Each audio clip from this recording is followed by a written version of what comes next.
pleasure to welcome you all to the inaugural Sparklabs Cultiv8 Demo Day. About a year ago, I was sat with Jonathan Quigley in a vineyard outside Orange, and we were talking about this very concept. He said to me, "We've got to bring the best startups in the world to Australia. We have the know-how with innovative farmers working in harsh conditions. We have the experience, and we have the investment dollars, not just to help them grow, but to help them become sustainable and impactful in the long term." So we looked at the market, and we looked around the world at all the support that is currently out there for ag tech startups. And there is a huge amount of great people working with great teams to help us transform this market. There's a lot of people helping really early stage companies, the kind of idea on a page. But we saw that there was an opportunity to help the businesses that within the context of agriculture were taking longer to get to market. They were spending more time developing their technology. It was taking them more time to get out in the field and validate their hypotheses.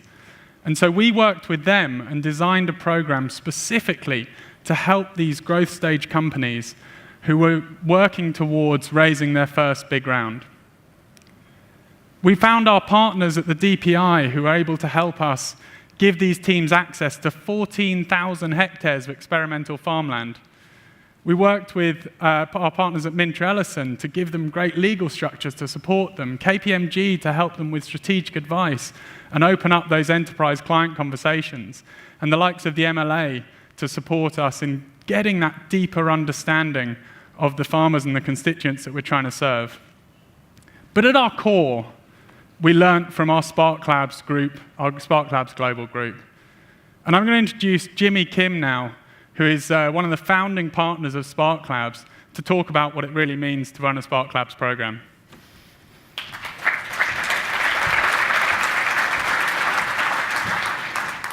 Hello, my name is Jimmy Kim, and it's a great honor to be here today.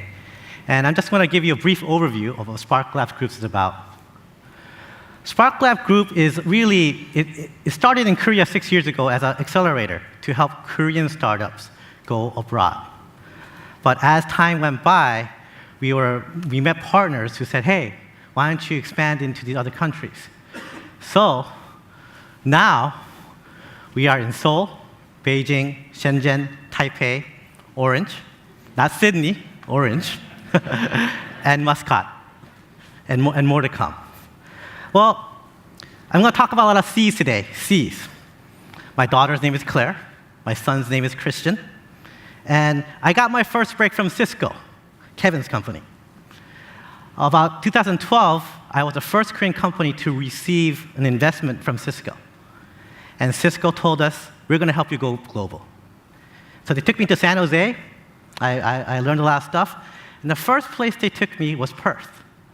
And that's where I met Kevin. I met with Rio Tinto, BHP Billion, Fortescue. Yeah, I know it's all ag people here, but mostly mining people first. And then, during that time, I also met Jonathan Quigley. And Jonathan Quigley looked at our company, and before Cisco invested, he invested in our company also. And then as I started Sparklabs, he also became, him and Malcolm became an LP in our company. On top of that, our Aussie connection is that Frank Meehan, one of our so when I say founding partner, there's 7. We have more founders than employees. So it doesn't, but one of the founding partners is Frank Meehan.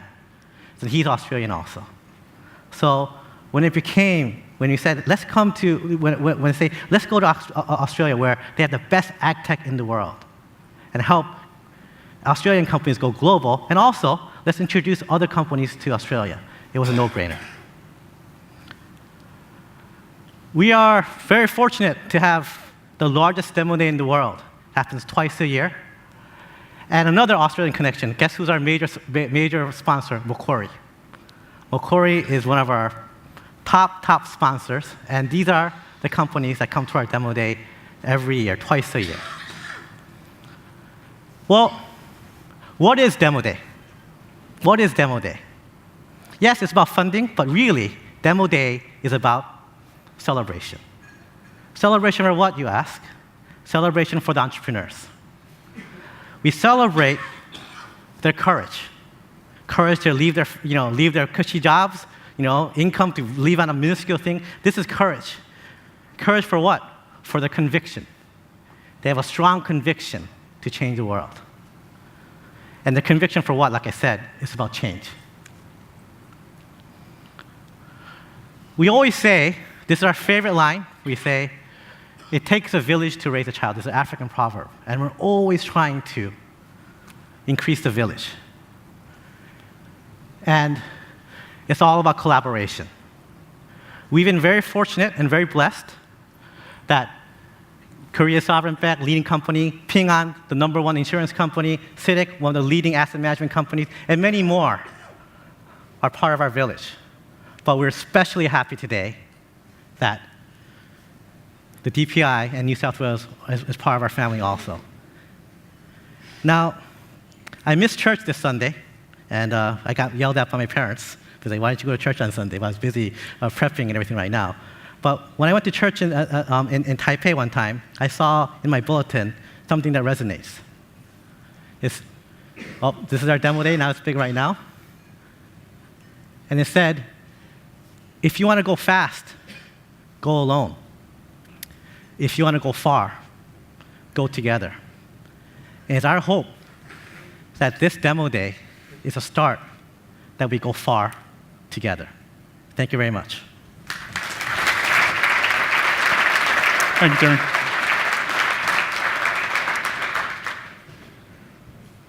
So we all know that we have a real challenge facing us in the coming decades around the provision of food to a growing population. By 2050, we're going to have to produce 50% more food as a world than we did in the past. We're now going to have to satisfy a growing middle class who are upgrading their food habits and eating a lot more meat. But we as an industry are rising to this challenge. Venture dollars, year on year in 2017, there was a 29% growth in venture investment in ag tech. On top of that, the market is maturing, and we're seeing some bigger investments being made. For example, the $200 million Series B in indoor ag startup Plenty. We're also seeing the early winners in this space starting to see some really strong exits. Granular, a farm management company, was bought by Dow DuPont for $300 million last year. And likewise, Blue River, which is an agricultural robotics company, was acquired by John Deere for $305 million. We're also starting to see the elusive unicorn start to emerge. And in the last year, Indigo and Ginkgo Bioworks have both come out at over $1 billion in valuation. But in ag, more than other industries, we really need to focus on what's happening at the angel and seed stages. It's so important that these businesses are supported across the world at these early stages so they can take that time to grow and take that time to get their product to market in the right way and make sure that when it gets into the hands of farmers, it really works. And in this stage, we've seen last year we saw $124 million invested in pre-Series A companies. Now, this sector is generally getting really lots of activity, and it's really heating up. And almost weekly, we see these events around the world, and we've spoken at events this year from Milan to Tokyo and Singapore to London. And as I go around these events and I talk to people, I realize that the world is looking to Australia to lead in this space. The largest event I attended last year had 12,000 participants, and they've just announced that they're moving an event from Italy down to Australia next year. And really, you can see why people are looking to us. By 2020 in Australia, agriculture will be a $100 billion industry. We have amazing farmers working within the context of harsh conditions. We have a high-quality tertiary research sector supporting our farmers across the board. And we have increasing support from investors like yourselves and a growing ag tech ecosystem like us that is rising to the challenge and really helping these businesses to grow. So, enough from me. Now let's get on to the main show. I'm going to invite to the stage one of the Sparklabs global partners to introduce our first company, Frank Meehan.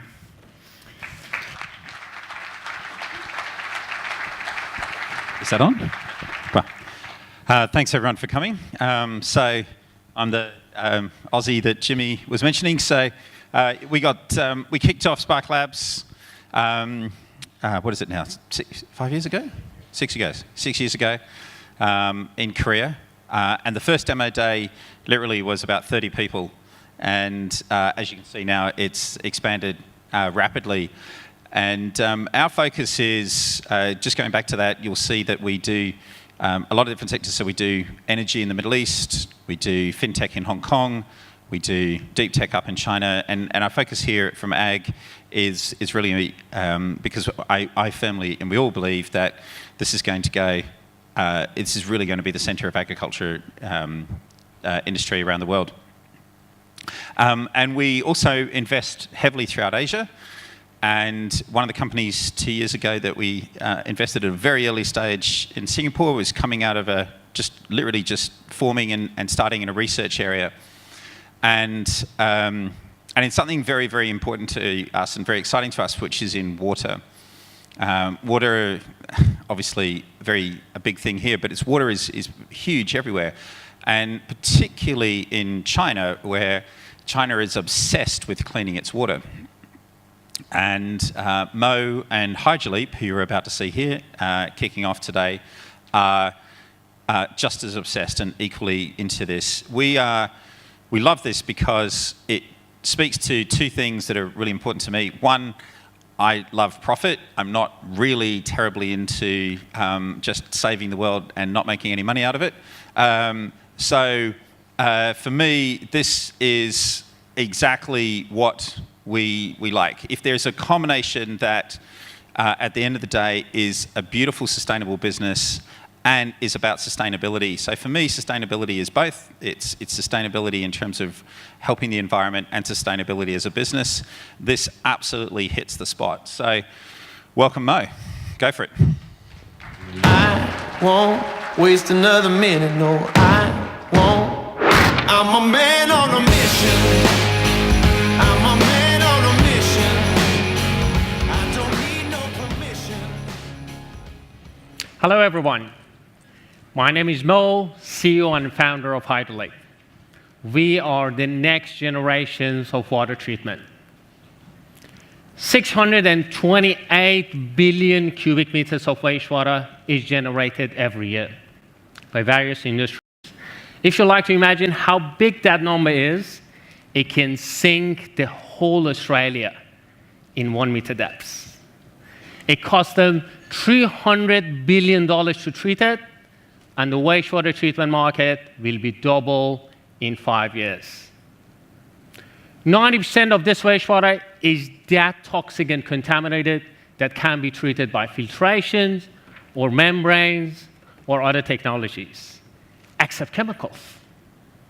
They need to be chemically treated first, that they can be processed with other technologies like membrane. $25 billion goes on chemicals every year. This process is expensive because chemicals are expensive. It's not environmentally friendly. We are treating wastewater by adding another contaminant. How bad it can get. And it's pain to operate, as it requires extra safety for handling and storing chemicals.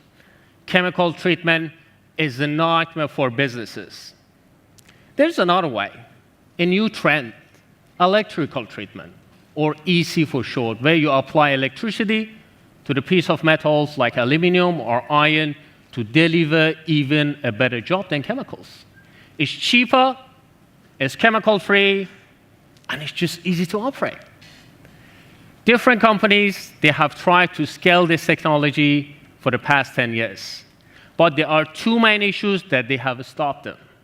One, electrode corrosion, and two, high power consumption. At Hydroleap, we solved this. The motivation and idea came in almost 6 years back, and even it made me to do a PhD on it. Our patent-pending design has taken the working lab model and makes it modular, that we can deliver easy at scale. Our platform enables us to cut the power consumption by 3 times and increase the electrode longevity by 10 times. As you can see, we are already doing it. This is tannery wastewater, one of the hardest wastewater to treat. It takes us 15 minutes to get there. Chemicals, it takes an hour. Qualities, not even close. We started off from lab scale 6 years ago, and we have taken it to the full commercialized model. We have done 4 different implementations with some of the biggest companies in Singapore, like KTC or CSC. We saved them the footprint by 3 times.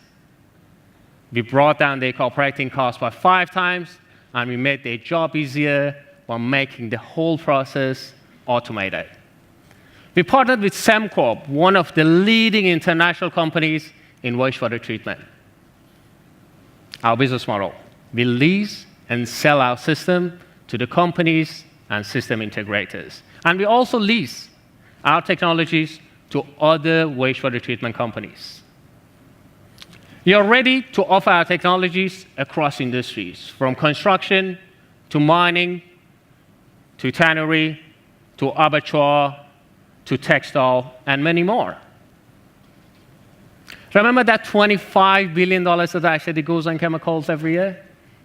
If you just get 1% of that market in the next 5 years, we're going to make $250 million in revenue. Yes? Our team is a good mix of PhDs and experienced people. My name is Mo. I have a PhD and 9 years of experience in this industry, and I've dedicated my past 5 years developing this technology. Swiss Young and Kangor, they are industry experts with 15 years of experience each. And we have Profeng with 20 years of experience in research as an academic advisor. Water is the world's most important resource. And our mission is to ensure our next generation has abundant resources of clean water. If you care about the water, or that $250 million might interest you, come and talk to us. I won't waste another minute, no, I won't. I'm a man on a mission. Good afternoon. Australia is the first country in the world that Cisco's invested in agriculture.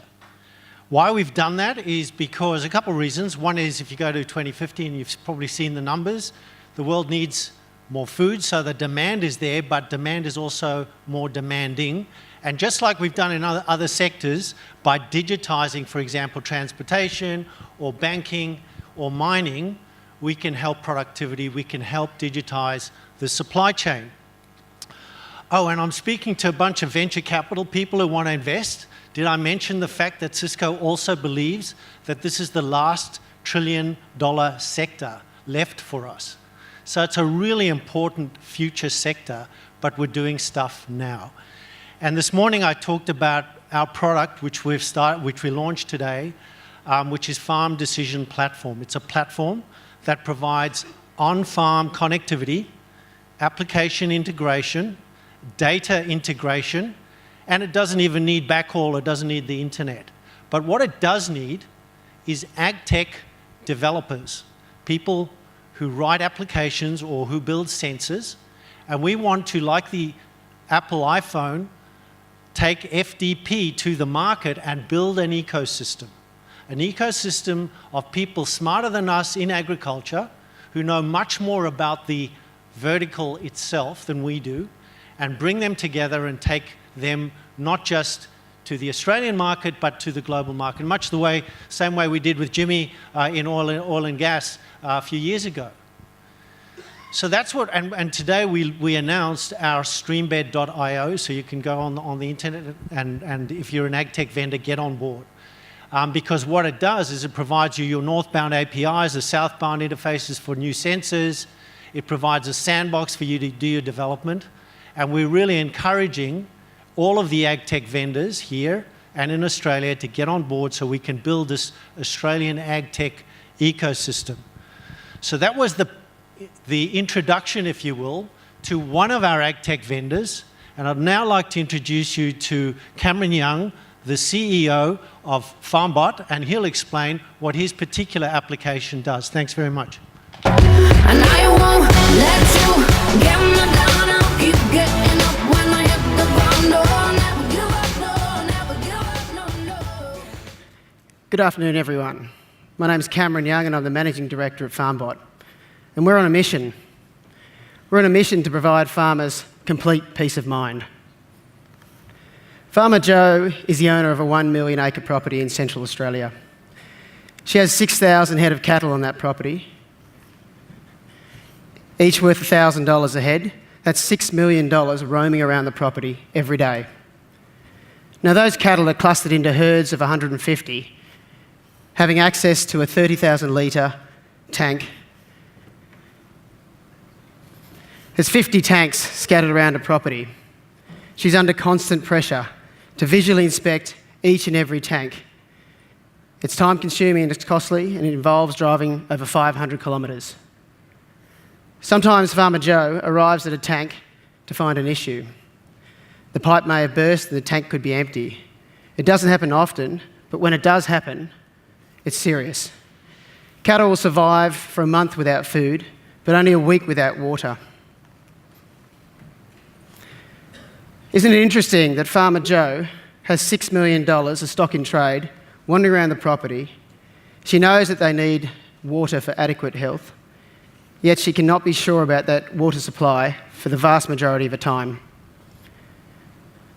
So what do we know so far? Well, we know that cattle require water for good health and weight gain. That's the number one objective for a farmer. Number two, it's high cost and time consuming to manage watering points on a farm. Number three, farmers have very little visibility in managing their water supplies. And lastly, and most importantly, farmers cannot respond to those water issues in a timely manner. FarmBot's been providing water monitoring solutions for 3 years, specifically designed for the agricultural industry. They're robust and reliable. We also provide farmers a user-friendly client portal to log on and view detailed water levels and water consumption trends. This allows a farmer to target problem tanks before they become major issues, saving them significant time and money and giving them total peace of mind. This particular client, via their own cost-benefit analysis, had a payback inside of 6 months. The spreadsheet does not tell you how much peace of mind he got knowing that his cattle had adequate water. To date, we've sold over 600 monitors all around Australia. They're embedded into tanks in every state and territory. We've had over 500% sales growth over the last 12 months. And for every monitor we sell, we generate over $400 in annuitised income. And this year, we expect our annuitised income to grow over 300%. Now, we're a business completely focused on delivering exceptional customer service to our clients. So when we receive positive feedback such as this, we're delighted. It's this positive feedback that has allowed us to generate loyal clients and new products. Right now, we've got hundreds of monitors on tanks monitoring water levels. Soon, we'll be providing monitors that measure the water flow and the water pressure connecting the tank to the water trough. Following that, we'll be providing a monitor that can remotely start and stop a pump activated by data from the water tank. And shortly thereafter, we'll be providing a monitor that can test the water quality in the trough where the cattle are drinking, and a monitor that can have remote image capability that can be activated by data from another monitor. So it's these total solutions, co-funded by the MLA, that will give our clients complete visibility about their water assets, 24/7. So we know the opportunity in Australia is large. We've only focused on the beef cattle market to date. Just focusing on this narrow ag vertical provides us significant opportunity. For each 1% of market share we gain, we'll generate $2 million in revenue and $900,000 in recurring income. But we know the opportunity is bigger than beef cattle, and it's bigger than Australia. Good water management on ag is a global problem, and we'll be going offshore with the right partner at the right time. We've got a good team that will execute the strategy. The COO and founder has over 40 years software development experience. I've been in and around technology-led businesses for a decade, having recently built and sold a tech business in the UK. And the rest of the team comprises data scientists, engineers, software developers, and BDMs with rural backgrounds. These are some of our partners that will help sell our wares around Australia. We've got 2 of the 3 largest Australian agricultural agencies advocating our products, as well as numerous independents, tank manufacturers, and industry bodies. It's these guys that will give us scale and accelerate our adoption rate.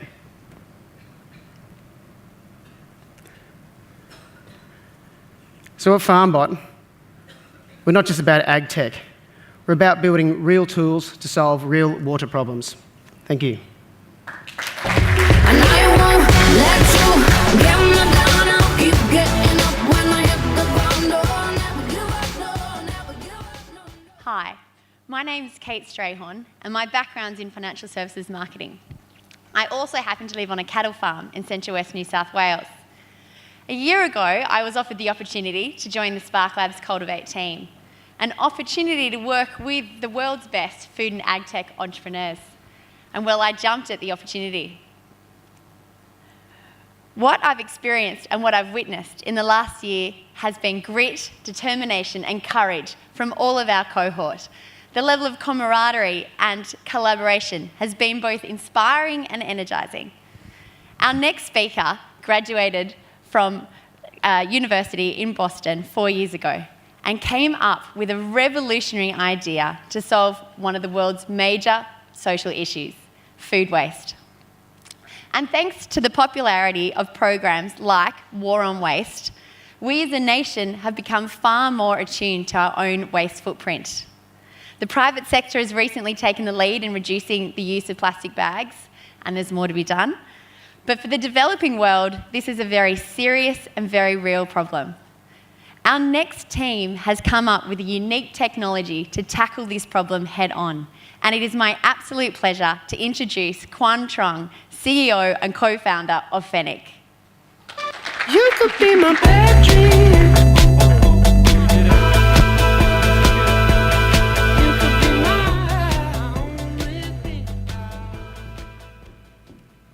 Hi guys, my name is Quang Trong, CEO of Fennec. And before I start my pitch, I'm going to ask you guys to imagine something. Imagine a crisp $5 bill. It's all new and shiny. Now imagine crumpling it up in your hand and throwing it right into the trash. If that seems like a completely ridiculous thing to do, which it is, then consider that over 2 billion people in the world are doing this once per week because of food spoilage. This is the problem that we're trying to solve. 2 billion people on the planet don't have access to a refrigerator. And because of this, throughout places like Africa, the Middle East, and India, up to 50% of food spoils before it's ever eaten. Obviously, this leads to a whole lot of issues. Number one, people at the base of the pyramid lose precious income each week. Next, they lose a lot of time going to and from the market, which is time that could be better spent on their farm or working. And lastly, spoilage is a big global issue. 3.3 billion metric tons of greenhouse gases are emitted each year because of food spoilage. To put that into perspective, after the US and China rotting food is actually the third largest contributor of greenhouse gases worldwide. And if you look at what's currently in the market, it's easy to see why there's no clean solution. Number one, you've got refrigerators, which are expensive, but even worse, they require electricity to use. So if you live off-grid, you're out of luck. Now, ice coolers, or Eskies, could also work. They're much cheaper than fridges, but they require ice to use. And after the ice melts, after 2 or 3 days, you're similarly out of luck. The last solution is solar-powered fridges, but these are incredibly bulky and prohibitively expensive. This Sundancer unit right here costs over $1,500. So imagine trying to afford that living on $10 per day. But what if I told you that we have a better solution? What if it was something low cost, something lightweight, something that was easy to transport, and get this, what if it required no electricity to use at all? What if it worked on just plain water? If this sounds too crazy to be true, then I've got great news. We've already invented it. I'd like to introduce you all to the Fennec Yuma 60L cooler. How does it work? It uses a phenomenon known as evaporative cooling to chill the inside of the device. And this can double or triple the shelf life of the produce that you keep inside. Using our patent-pending PhaseTech membrane, the walls of the device store water while allowing water vapor to permeate outwards. When the water evaporates, this pulls heat energy from the inside, cooling it down up to 20 degrees Celsius from ambient conditions, and even more in dry, arid environments. So, where are we now? After 3 years of product iteration and testing in Morocco, I'm very glad to say that we've completed the final version of the device. And as of 2 months ago, we are officially in mass production. Next, we are in the middle of executing a contract with USAID for almost $250,000 to distribute these units to over 1,500 beneficiaries in Morocco. We're also in talks with Siemens Stiftung Foundation and OCB Foundation for running more pilot tests next year in the Western Sahara. Lastly, since a product like this could work just as well in the developed world, we're testing the waters with a Kickstarter campaign. We actually just launched our Kickstarter last week, and already we've made $25,000 in pre-sales. Our goal is to make over $100,000 by the end of this month. So what does the way forward look like? Now that we finally have the Fennec cooler ready for the world to see, our plan is to start reaching out to development agencies and start pilot tests all throughout the world. Actually, if anyone here is from AusAid, I'd love to talk to you. Right now, we're in 2 countries, but by the end of 2020, our goal is to be in 10. Now, as for the domestic market, our plan is to keep increasing the foothold that we've created with a Kickstarter campaign by continuing to target outdoor retail markets. Our goal by the end of 2020 is to have 100,000 units in sales, which is about $6 million in revenue.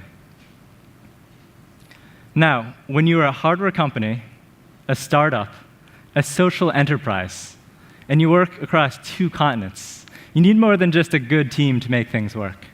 As I like to joke, it's kind of like trying to assemble the perfect crew from a caper movie or for a bank heist.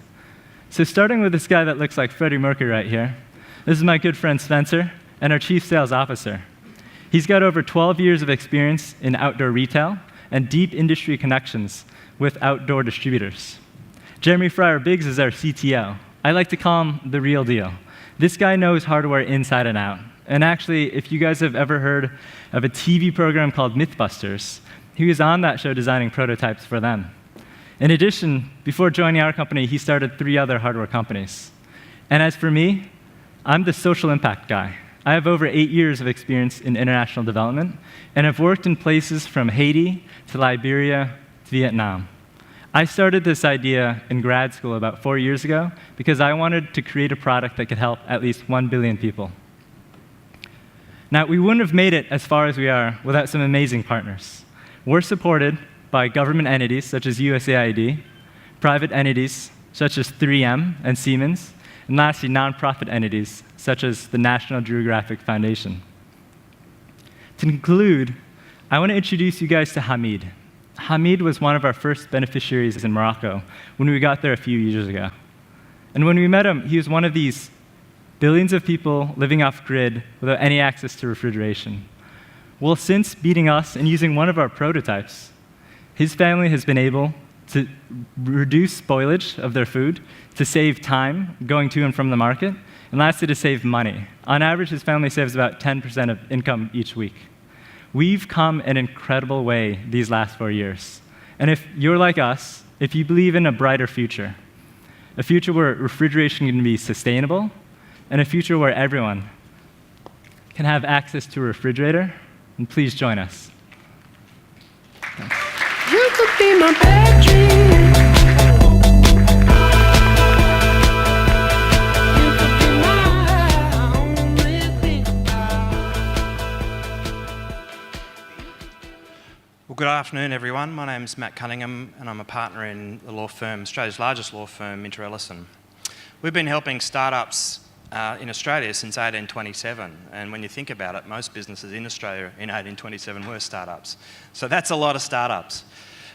We're a full-service firm, and we offer corporate finance, capital and structuring, property, tax, disputes, all sorts of services, legal services that any of the members of the cohort for 2017 and 2018 could need. And one of the exciting young companies we've been dealing with is a company I'm about to introduce to you today, James Tyler. James Tyler's been making some fantastic strides up into China, where a lot of businesses are founded on the rocks of uncertainty, lack of data and costs. James Tyler is an expert in China Green Channel, digital sales channel and cold chain storage. They're purveyors of fine food. And I'd like to introduce to you now James Hutchinson, one of the co-founders of James Tyler. James. Take me back to yesterday time. Oh, Lord, every night. So, a couple of years ago, Tyler and I were walking along a Beijing supermarket aisle, looking at the fresh dairy section. And what we saw completely shocked us.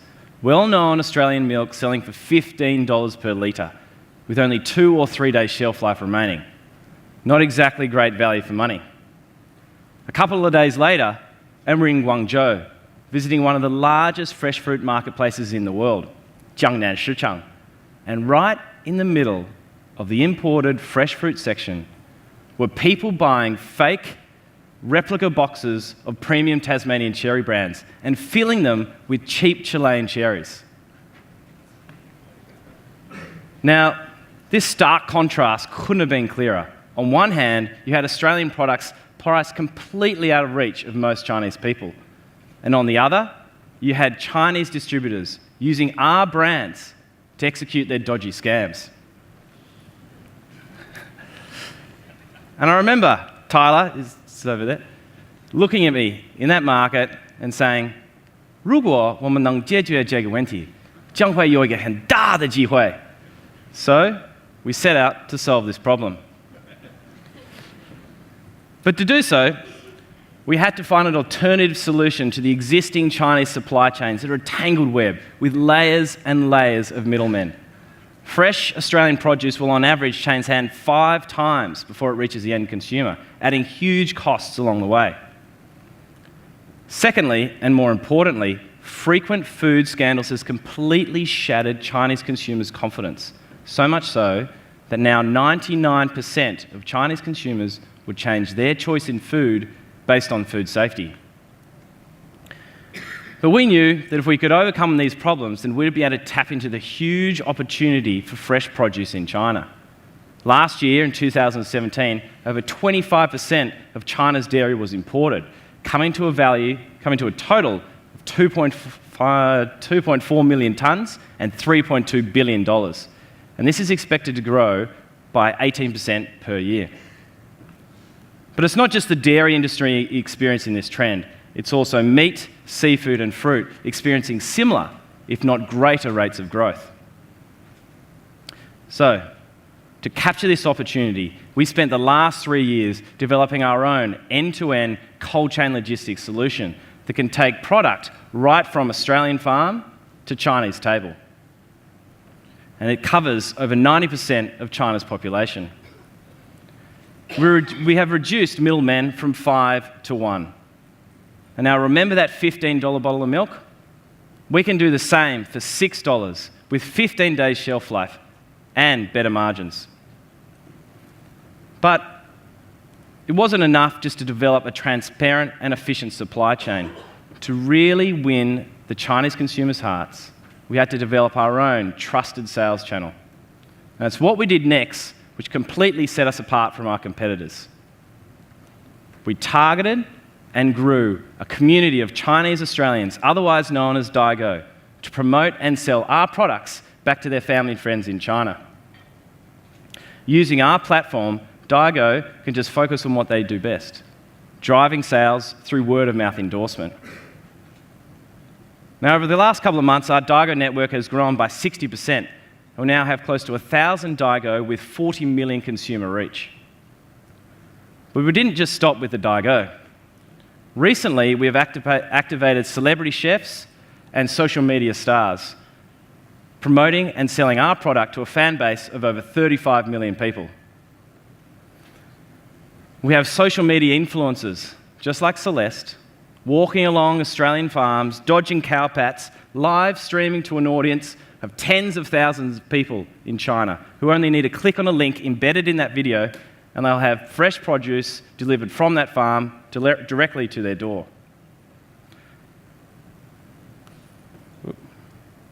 Recently, we have signed a number of global FMCG brands who have trusted us to develop and execute their China strategy. And this has helped see our sales grow by more than 400% over the past couple of months. So we now have 61,000 unique customers spread right around China, 32% of whom are repeat buyers. And in August, we signed a strategic partnership with Hema, Alibaba's new retail chain. And in just a matter of weeks, we have delivered 36 tonnes of fresh milk to 68 of their stores nationwide. And on the 28th of this month, we are launching our T72 project with Suning Fresh, where we will deliver fresh Australian milk to Suning stores in under 72 hours from being bottled in New South Wales. Now, that's fresher than most Australians get their milk. Based on these projections and based on our traction, we project sales of $3 million this year, growing to $50 million in 2020. Our founding team have a combined 35 years' experience building major global brands in China. We have logistics specialists, customs clearance team, social media gurus and tech team, all bilingual and all with a deep understanding of both Australian and Chinese cultures. So, 3 years on from that supermarket in Beijing, and we are now the largest exporter of fresh Australian dairy to China. But we're not stopping there. Recently, we've started sourcing products from other markets, such as New Zealand, and have expanded to other food categories, including meat, seafood, and fresh fruit. So, we now have a strong foundation to scale, and we are well on our way to realising our vision of becoming the global farm to Chinese table platform. Thank you.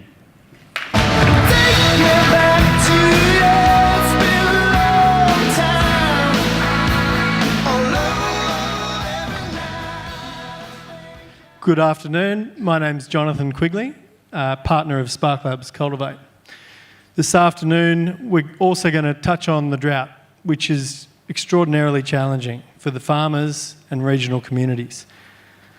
We're looking for novel ways to enhance our drought resilience, and this afternoon we've got a new research project where we're looking to partner with Soil Quest, who have an extraordinarily interesting technology to assist farmers as we continue to deal with the challenges ahead. When Guy Hudson agreed to be the executive director of Sparklabs Cultiv8, his English accent told us we needed to get him onto some Aussie farms. So I quickly engaged the services of Guy Webb, an agronomist in the central west of New South Wales.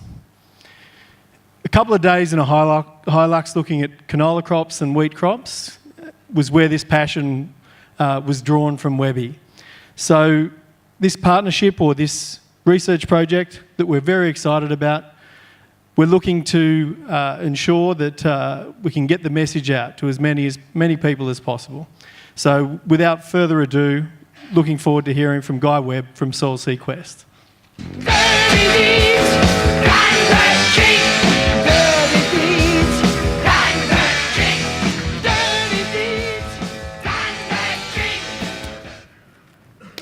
When Bon Scott first screamed down the microphone, "Dirty deeds done dirt cheap," I was an 11-year-old farm boy growing up out the back of Condobolin.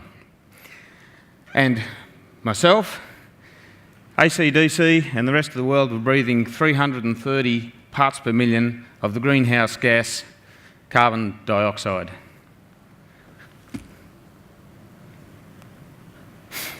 "42 short years later, I've got a couple of boys of my own now. I'm an agronomist and I'm the director of a soil carbon and climate change research institute called Soil Sequest 2031. And myself, everyone else in this room, some of the members of AC/DC and the rest of the world are now breathing 411 parts per million of carbon dioxide. That's a 25% increase in 42 short years, 2 parts per million every year. That's real frog in a pot stuff, isn't it? Imagine being able to do something practical about that elephant in the room. At the same time that we've been building up all this carbon in the atmosphere, we've been losing carbon from the world's soils. It's reckoned somewhere around about 60% that we've lost. Now, soil carbon is like the meat on the bones of soil. It's the stuff that makes soils fertile. It's the stuff that gives us resilience in our soil, because in simple terms, soil carbon holds water and nutrients in the landscape. So a 60% loss in soil carbon in the world's soils is a 60% loss in resilience in agriculture. It's a food security issue. Farmers just need 2 things for food security to keep us all secure with food. We all sit and eat 3 to 5 times a day and don't really think about where that food's coming from. But to do that job, farmers just need really 2 simple things. They need a stable climate and they need a fertile soil. So perhaps the dual issue of way too much carbon in the atmosphere and way too little carbon in the soil might be solved by simply taking the carbon out of the air and transferring it into the soil. Now, to do that, we'd need a technology that would be easy to adopt by farmers, we'd need it to be economical, and it would need to be done at a gigaton scale.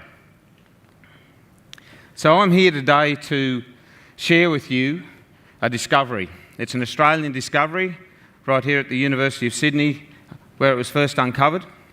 It is a world first, and I believe its implications for regenerative agriculture and climate change mitigation are monumental. The ability to be able to take a soil like this, low carbon, infertile, hard to grow things, and turn it into a soil like this, high carbon, highly fertile. From this to this. From this little beauty, pH about 4.2, really infertile, growing not much in the paddock, to this,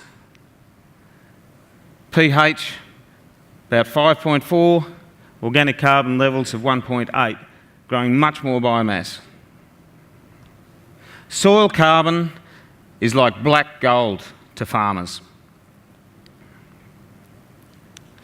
So by definition, to farmers at least, that carbon that we're so worried about in the sky is actually an opportunity for agriculture. It's a resource. All we need is a technology that allows farmers to actually mine that carbon, to harvest that carbon out of the sky and transfer it into the soils. Take it from a place where we don't want it and put it into a place where we really do want it. That puts a dollar value on that carbon in the sky.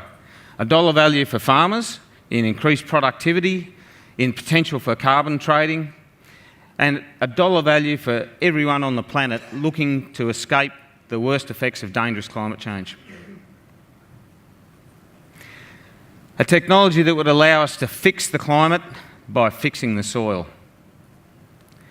And that's a really happy thought going forward into the future for future generations. So what is this big discovery? Well, for $1,000 each, I'll let you know. I'm only joking. You'll get it for free tonight. It's a humble fungus, a soil carbon fungus. But just as penicillin was just a humble fungus, this organism has the potential to radically change the fate of the planet. Why is that? Because of one simple attribute that this fungus has. This is the fungus on a petri dish. This fungus manufactures stable soil carbon, and it makes lots of it. And it does so by using the carbon out of the air. It's applied as a simple seed treatment, which means it's really easy to deploy. It's easy for farmers to use. They just coat it on their seed and sow it as they would be normally sowing any crop, at any scale, in any soil, anywhere on the planet. That makes it deployable at scale into all the major agricultural zones around the world. How much carbon sequestration am I talking here? We're looking in a 10-year deployment window at somewhere in the vicinity of 180 gigatons of carbon dioxide pulled out of the air, transferred into the soil, which equates to 80 parts per million, which quite nicely takes us back to 330 parts per million back in 1976 when Bon Scott screamed down the microphone, "Dirty deeds done dirt cheap." The vision for Soil Sequest 2031 has been forged by asking two simple questions. One, is it actually possible to do this? We believe yes, most definitely. The second question, is it important? My bloody oath, it's important. Our vision is to empower farmers to grow bigger, better and more climate resilient crops, to empower farmers to be the next power brokers in the coming emerging carbon market. But most of all, to empower farmers all around the world through science to become carbon capturing climate superheroes. Thanks very much.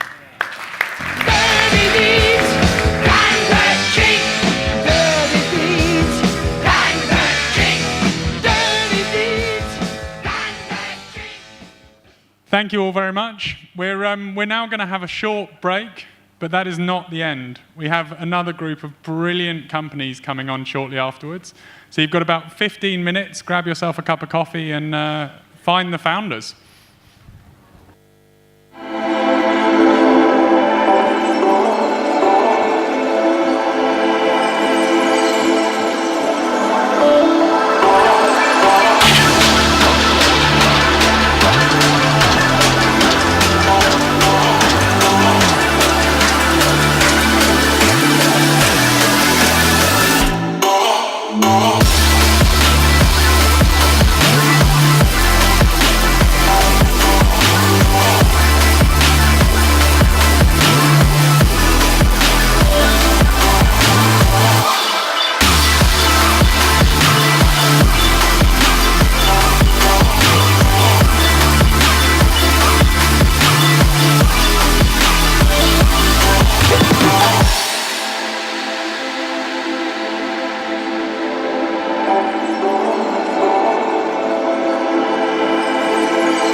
So that video is from a little while ago, for the observant of you. From that, you start to get a bit of a flavor of what we do at Sparklabs. For us, it's really about building ecosystems around core industry areas. And that's what we've been doing with Cultiv8.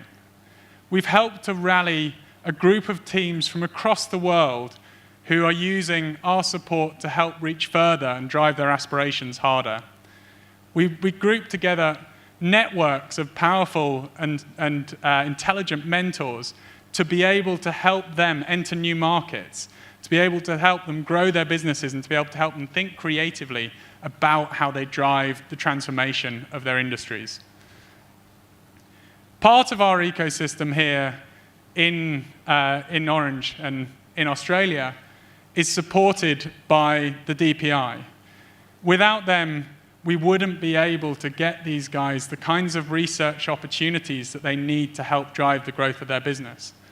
And it's my pleasure to introduce Michael Bullen, Deputy Director of the DPI and Head of the GATE Initiative, to give you a little bit more information on exactly how they are also supporting startups.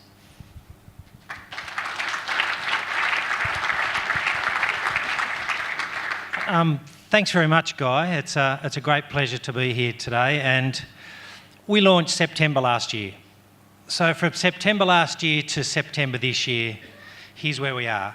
Morning session this morning showcasing the DPI incubation cohort, Sparklabs Cultiv8 this afternoon with the acceleration cohort.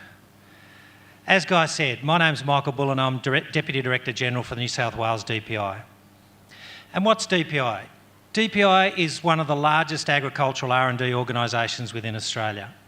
We've been in existence for over 100 years, and many of the transformational things that have occurred in agriculture across Australia and New South Wales, we've been behind. I can name the introduction of canola in the 60s, genetic and genomic improvement in the cattle and sheep industry over the last number of years. So in some ways, we've been innovating for that whole 100 years. As we're all aware, one of the challenges we have in Australia is how do we commercialise our R&D? How do we take that globally? So when the opportunity came for me to focus on not my previous job, which was heading up agriculture in DPI, but what's the future look like for a 100-year-old research organisation, one of those opportunities was around what could we do around commercialisation, incubation and acceleration. We were fortunate to be able to have those conversations with Sparklabs and the opportunity to form the partnership at Orange through the GATE. But I'd add, we also have long-term partnerships with Charles Sturt University at Wagga, the University of New England at Armidale, and linkages across regional New South Wales to provide that opportunity for businesses and people to come together. And if I just go back to before afternoon tea, where Guy Webb, well, I was going to juggle when I came out, but that would have been an absolute disaster. But one of the opportunities that has presented, and this is what I see as the value that this partnership brings, is Guy came through the Sparklabs connection. They were looking to grow, but however, they needed to do some R&D to showcase what's happened to translate from the laboratory to the field and how it might be adopted across Australia and more broadly. That's where we come in, is forming those research partnerships to underpin the opportunities that present. And so, to finish, what I'd like to summarise, if you like, is the three things that I think make the ecosystem what it is. The first one is that linkage to R&D to be able to prove up the ideas and the concepts that come. The second is the incubation process and program that we run. And the third thing is the acceleration. So if you like, we have a supportive program that takes it from idea all the way through to hopefully significant global and Australian businesses. And when we started the conversation and we first came up with the idea of the agtech ecosystem, it felt a little presumptuous when we put the G in front of it to be the global bit. But I think what that really signals is that if we're going to make a true difference to Australian agriculture, we can't think myopically about what happens in New South Wales or Australia. We need to think globally. And that's why the partnerships that we have with Sparklabs, the Bridge Hub down in Orange and other opportunities that present across Australia are absolutely fundamental to us achieving what we want to achieve for Australian agriculture. It is an absolutely an absolute privilege to have been engaged with Sparklabs over the last 12 to 18 months to get to where we are. I thank Jimmy, Frank, and the other founding partners of Sparklabs, Jonathan, Mal, Guy, Kate, and all your team at Sparklabs Cultiv8. We wouldn't be here today without your support and the partnership that we've got. And finally, I can't leave the stage without thanking the team inside DPI, Carolyn, James, who was there this morning, Janine, Krista, Debbie, and all the other people from DPI who have given life to this, this partnership and relationship. So hope you enjoy the rest of the afternoon, and thank you very much.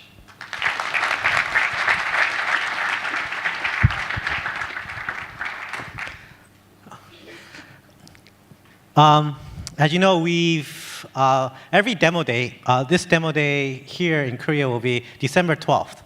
And you guys are all invited to come to our demo day.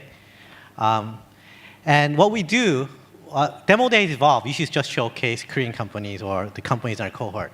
But pretty soon, we started showcasing companies from our other funds and our other accelerators. And this demo day, they don't know yet, one company, we'll start that tradition with Cultiv8 also. At this demo day, we're going to ask a company to present on our demo day. But the other thing that we're trying to do is the next company is from the Sparklabs Beijing class. And Sparklabs Beijing is another accelerator which we partnered up with CITIC, which is one of the largest asset management companies in China. And when I just arrived here, the air was so clean. So maybe this problem that they're trying to solve is not an Australian problem because the air is so clean here.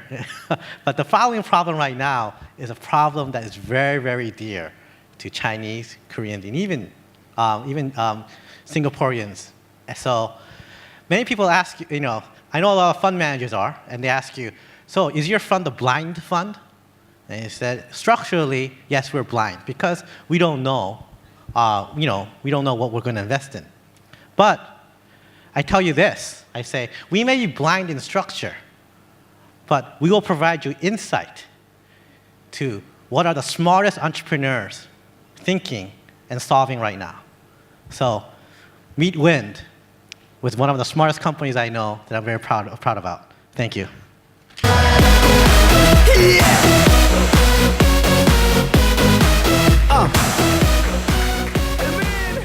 Hi everyone, my name is Ray and I'm the CEO and co-founder of Wind. At Wind, we started this company for a little girl named Sophia. She's the daughter of my co-founder, and when she was born, she was very sensitive to the environment. In fact, when she went to China, she suffered from air pollution, which is one of the world's greatest health hazards today. Air pollution kills 7 million people every year, increases the probability of stroke by over 80%, and can even cut crop yields by half. All in all, air pollution affects 1.6 billion people around the world. And we want to do something about that. At Wind, we're creating a platform to improve air quality. It starts with solutions that can clean the air, make things better. But it's more than that. It also includes sensors that can make what's invisible visible. And also, if we can get many of these sensors together, a piece of data that can help whole communities. We started with our first product on Kickstarter. It's this guy. It's a smart and portable air purifier. And together, we raised about $600,000 on Kickstarter in less than a month, making it the highest grossing air quality project ever. We were covered by the press, and were even voted by Time magazine as one of the best inventions of that year. Today, this product is being sold in over 80 countries around the world. But it's much more than an air purifier. We invented this guy. We call it the air quality tracker. It's a sensor that measures air pollution. Today, if you wanted to buy a really accurate sensor, you can buy one of these TSI machines. They cost $7,000, and they're the size of a shoebox. That's not very practical for mass adoption. This sensor is 1/200th the size and 1/100th the cost. But it's also very accurate. In fact, compared to that same TSI, our correlation is about 0.995, almost 1, across a very broad range of pollutant levels. And what that's enabled us to do is get into B2B. These sensors are now being embedded into things in consumer applications, such as air conditioners that are being sold in the tens of millions, potentially, automotive applications, smart buildings, industrial, and even city applications. I'm very happy to announce that earlier this year, we signed one of the largest contracts in environmental sensors. One of the world's largest consumer health companies is looking to buy 5 million of these. And it's more than just the revenue from sensors, because what we also want to obtain is the data that these sensors can accomplish and can help us find. Because we're much more than a hardware company. In fact, the first product that we ever launched was an app called Air Bubbles.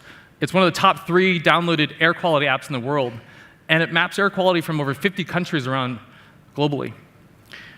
But there's a problem with that, and also all of their air quality apps today. It's that they come from only government sources. If you count every single air quality station in the entire world today, there's about 10,000. In some countries like India, there's only 60 for the entire nation. And the other problem is that these sensors are only outdoors. Our vision is that with cheap but accurate sensors, we can get to many more orders of magnitude of sensors and map not only outdoors, but also indoors, where most people spend their time. And just to illustrate the power of this data, I wanted to show you a case study. So in Las Vegas, there's a conference every year called the Consumer Electronics Show. We had 10 of our customers use our sensors. They kept it on the entire day. And in 2 days, they collected 12,000 data points all around the city, because they walk around for the conference. And what you can see here is the raw data from 2 hotels, one showing very good air quality data, or very bad air quality data, and the other one showing very positive air quality data. So the first time, we can use crowdsourcing to map the world and see which places are good and healthy and which places need improvement. Today, we have 20,000 sensors around the world, and that's growing very fast. And we're collecting every single day about 300,000 data points.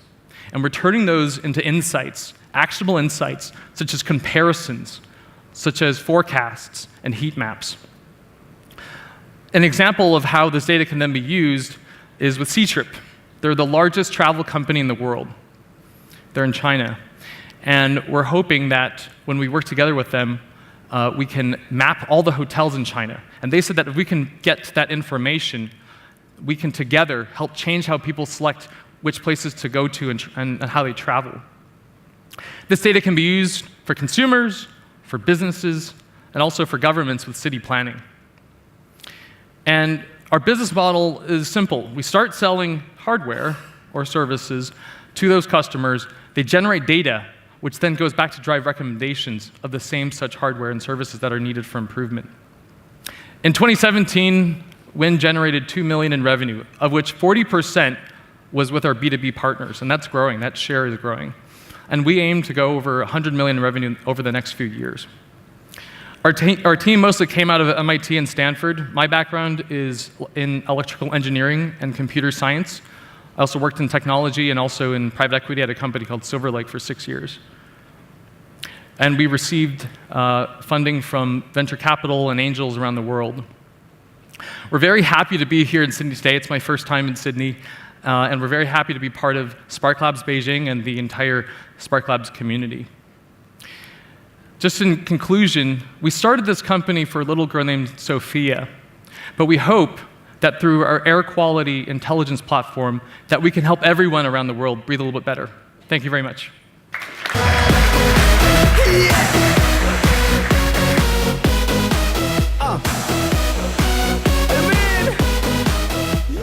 My name's Josh Whelan from Meat and Livestock Australia. As the Red Meat RDC, we continually scour the world for technologies that will create new competitive advantages for our industry participants. One of those, unsurprisingly, is the blockchain technology. Our particular interests extend beyond the basic, well not basic, but the traceability components and reach into the areas of what can it achieve around inventory management, supply chain optimization, and further new capital models that can contribute new capital to our industry. And to that point, it's my pleasure to introduce the founder and CEO of Bio.io, Raja.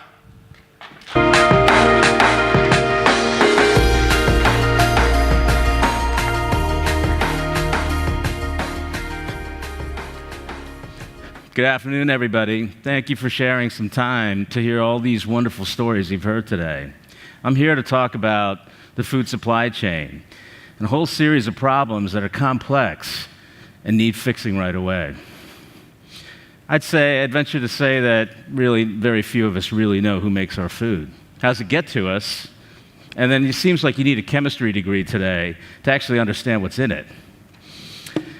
At our company, Ripe.io, we've been using advances in blockchain technology, IoT, sensors, and advanced learning so that we can create a shared, trusted record about our food so that we have an idea of what we're actually eating, where does it come from, is it safe? Now, the UN tells us that we need to feed 9 billion people somewhere between 2030 and 2050. The unfortunate consequence of this is that it's putting an enormous strain on the supply chain. And so we see really poor outcomes in things like food wastage, food fraud, and certainly we've heard all about recalls. And unfortunately, what's happening is this is causing us as consumers to demand a whole lot more about what we're eating, like to understand what it is in our food. And unfortunately, it's causing a diminishment in trust. I mean, in the US, the Nielsen did a study where less than 25% of Americans actually trust their brands, their retailers, and food. My guess is if we're asked that in China, we're looking at maybe 1%. Definitely not a good spot. So, the food system, we evaluated it. It is really an amazing matrix of farmers, of producers, of manufacturers, of distributors, all the way up to the retailer, and ultimately you get your food. Problem is that it's fairly disconnected, leaving a very inefficient, costly system that really doesn't have a lot of trust. We have to solve for that. Enter the blockchain. Right now, because of the decentralized nature of food, the blockchain is actually a good technology to be able to go ahead and create collaboration through a rational set of shared data. And you've probably heard about things like ledgers and tokens and so on, but the idea is so that you have a shared single view that's been validated by the supply chain. So, our blockchain of food is totally focused on food quality. Unlike a number of blockchains that are emerging in the space that focus on traceability, we think if we tell you more about this, the food, the process, and the people that are involved, it's a lot more important than punching a button saying that's where it came from. So, what we've done is we take in all of this information that comes from the field, the farmers, and we create what we call a digital twin of the food. And that allows us to actually end up creating a new type of network that we call the food quality network. And what that means for us is that we see ourselves one day, and shortly, being able to go ahead and license our software, which we do with our current client base, work on APIs, and create a real new model of being able to collectively provide curated data that can be shared with institutions within the system. Now, for you financial types in the audience, you've actually come up to us and said, oh, wait a minute, you want to be the Bloomberg of food. Now, well, I look at their valuation, I go, damn right, why not? So, in that sense, we aim to be that one day. Let me show you a couple of our products that we've released to the market. Number one is our food browser. The idea behind this is that we provide our supply chain customers the ability to see their food and the process before it gets to them, before it gets to you.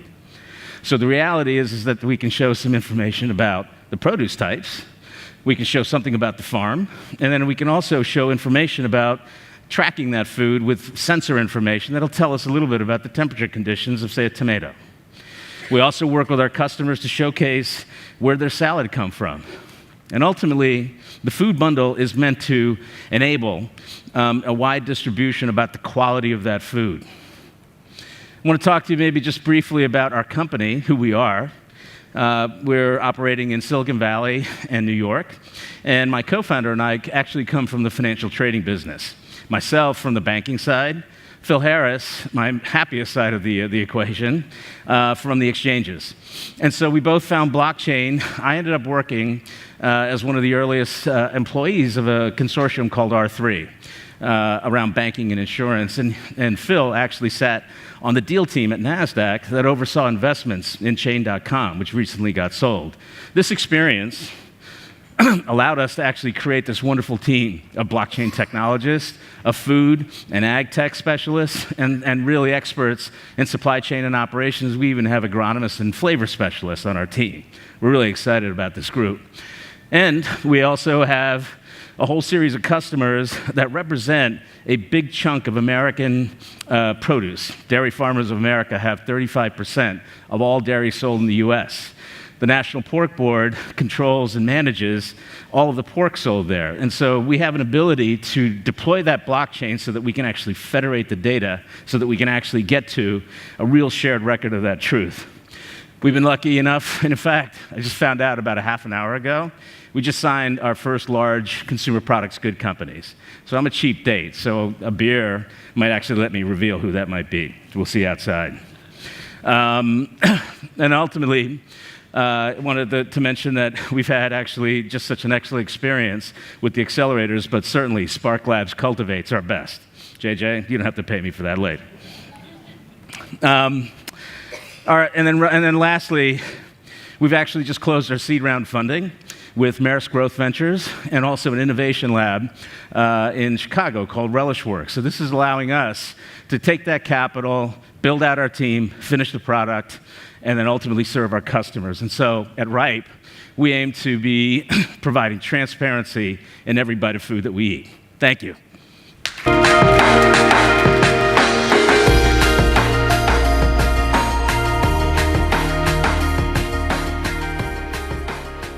Hello, my name is Charles Kay, and I've spent my working life farming. My business runs and owns farms in southwest Victoria, the Southern Riverina, northeast Victoria, and on the Monero. In conjunction with this, I spent just shy of a decade in corporate agriculture. To be fair to say, I'm an ag enthusiast. A little tedious if you have to sit next to me at a dinner party, but okay for an afternoon like this. Now, one of the big issues our industry has is a lack of liquidity. How often do we hear the phrase asset-rich, cash-poor applied to our industry? Less than 2% of the assets under management by farmers are cash or cash equivalents. Conversely, how frustrating for those people that want to invest in farming but don't have a lazy several million lying around to spend. It is therefore with great excitement that I'm able to introduce to you this afternoon a lady whose business will revolutionise the way in which farmland is traded into the future. This will then solve this liquidity issue. Ladies and gentlemen, would you give a warm welcome to Lisa McFadgen. See me in the spotlight, ooh, I love your style. Show me what you got now, come on, make it worth my while. Give it to me, I'm worth it. Baby, I'm worth it. Thanks, Charlie. Hello, my name is Lisa McFadgen, CEO and co-founder of Secure Impact. We are a rural property and agri-asset marketplace. This all began with our family farm. We're fourth-generation farmers and have been on the same piece of land for the last 110 years. Our farm is not too different to the 96% of family farms in Australia. We have a high asset value, but the problem is my dad's getting older. He's 70, and the physical and demanding tasks of farming are starting to take its toll. My sisters and I can't afford to buy the property, so my dad's options are limited. In selling the farm, we lose part of our family history, but also decades of stewardship of producing crops and raising livestock. We live, understand, and work with farming and technology. Our team has a very diverse range of experience. Myself, 20 years working in the agricultural industry. A property valuer specialising in rural, water, commercial industrial property. My co-founder, Rowan Cook, is a tech executive, venture partner and a foodie, and he has business interests in Sydney and Orange. So through my work as a property valuer, I continually saw the barriers of farmland transition, particularly with family farms. 50% of farms will sell in the next 10 years. 60% of farmers have no known successor, putting pressure on the farm entry and exit. The value of farmland transacted in 2017 was $8.7 billion. We still have a liquidity problem in agriculture. No solution.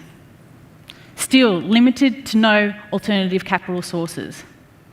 Our goal at Secure Impact is to create a liquidity platform for farmers. Our concept is so simple. If you've ever looked at a block of residential units, there may be 20 in the block, all on a single parcel of land. Units 5, 10, 12 and 14 can be sold to different owners, each having their own separate legal entity. Why can this not happen with farms?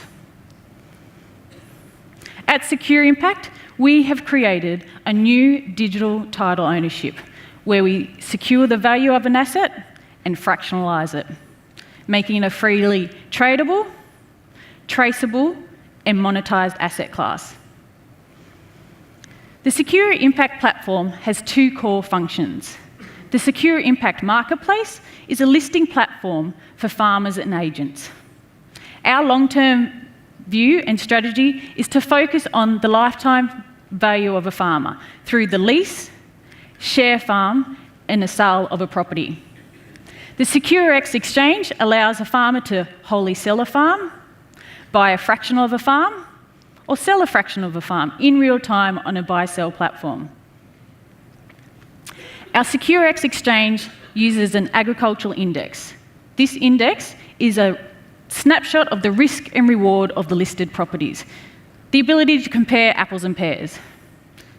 This index includes risk, capital and production, and sustainability, taking into account land capability, soil type, rainfall, infrastructure, and location. The Secure Impact Marketplace launched 2 weeks ago. Our revenue model is based on transactions and also value-added services. To capture, by 2020, 1% of the land values transacted in Australia is a $94 million market. Through the Secure Impact platform, we are providing liquidity for farmers.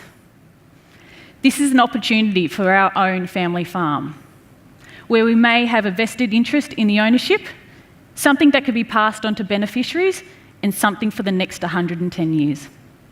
My name is Lisa McFadgen, CEO and co-founder of Secure Impact.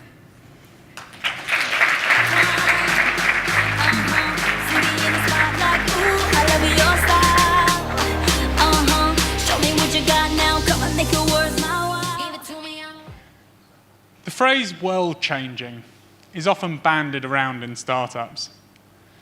This next company truly embodies that sentiment. In its potential to transform the market for land regeneration, in its potential to transform the planet we live on, and in its potential to create enormous financial returns. It's my great pleasure to introduce Susan Graham, CEO and co-founder of Biocarbon Engineering. So say Geronimo, say Geronimo, say Geronimo, say Geronimo, say Geronimo. There are 3 people who've had a critical role in shaping the history of climate to date.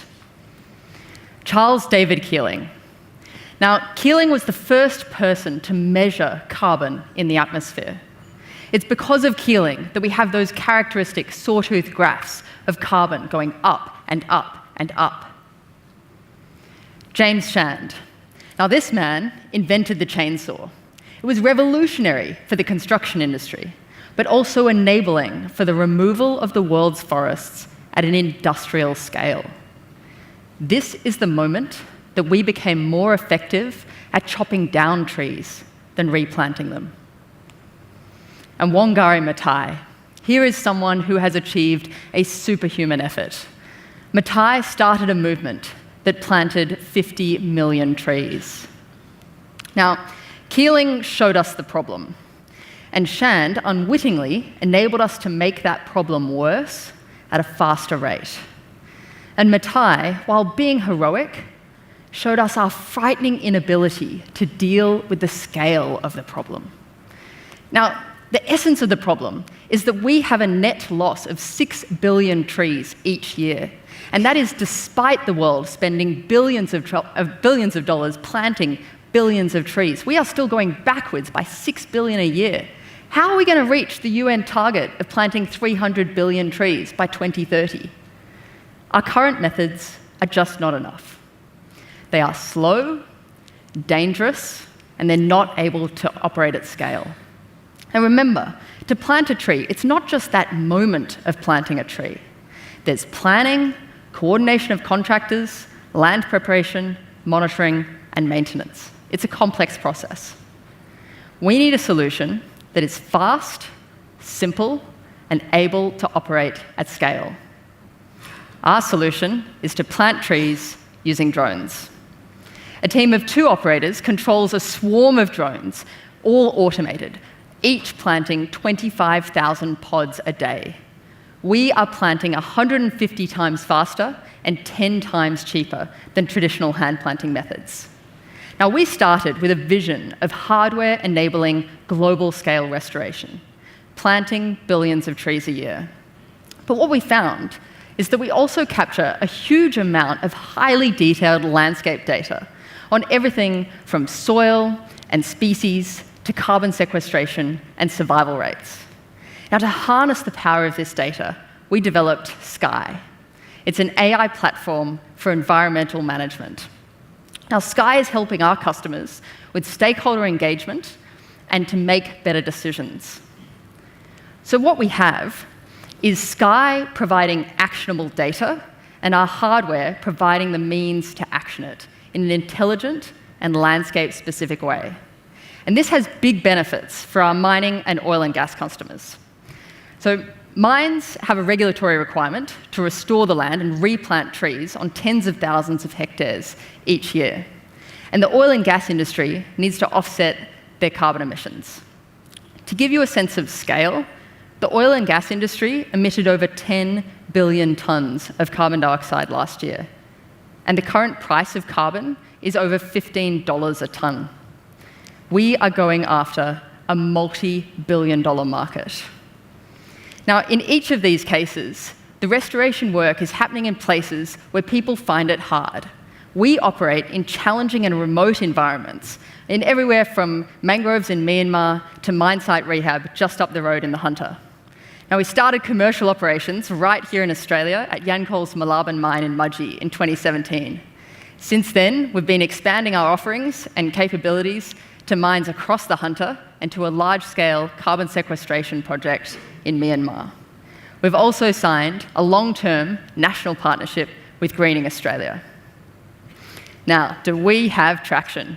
We've completed 10 operations to date, and we're going from 1 to 5 mines this season, as well as our large-scale carbon project in Myanmar. We have MOUs signed for $30 million, and our projections of revenue are $25 million by 2020 and $100 million by 2022. Now, we can only achieve all of this with our great network of partners across the world, across tech, finance, and restoration. We've also pulled together a stellar team with skills and experience across plant science, robotics, machine learning, and military logistics. To this, we've added some great advisors and mentors with a founding team member from Google X and a member of the President's Circle of the National Academy of Sciences. So now that we live in a world where drones plant trees, we've leveled the playing fields. We're no longer fighting unfair odds against the chainsaw. And if we plant 500 billion trees, we will offset all of human carbon emissions. We will literally change the trajectory of climate on Earth.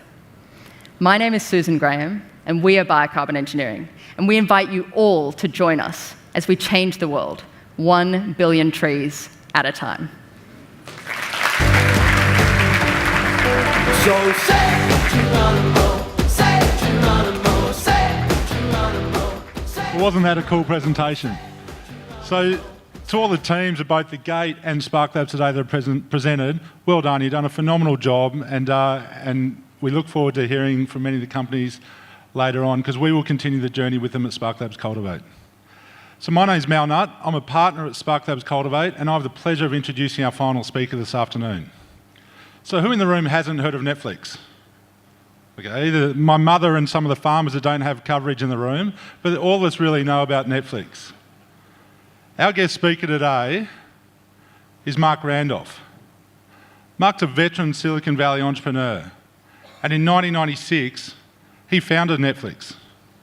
He was a founding CEO, and he spent 8 years at the company transitioning the business from a DVD mail-out company into a global enterprise with millions of delighted subscribers.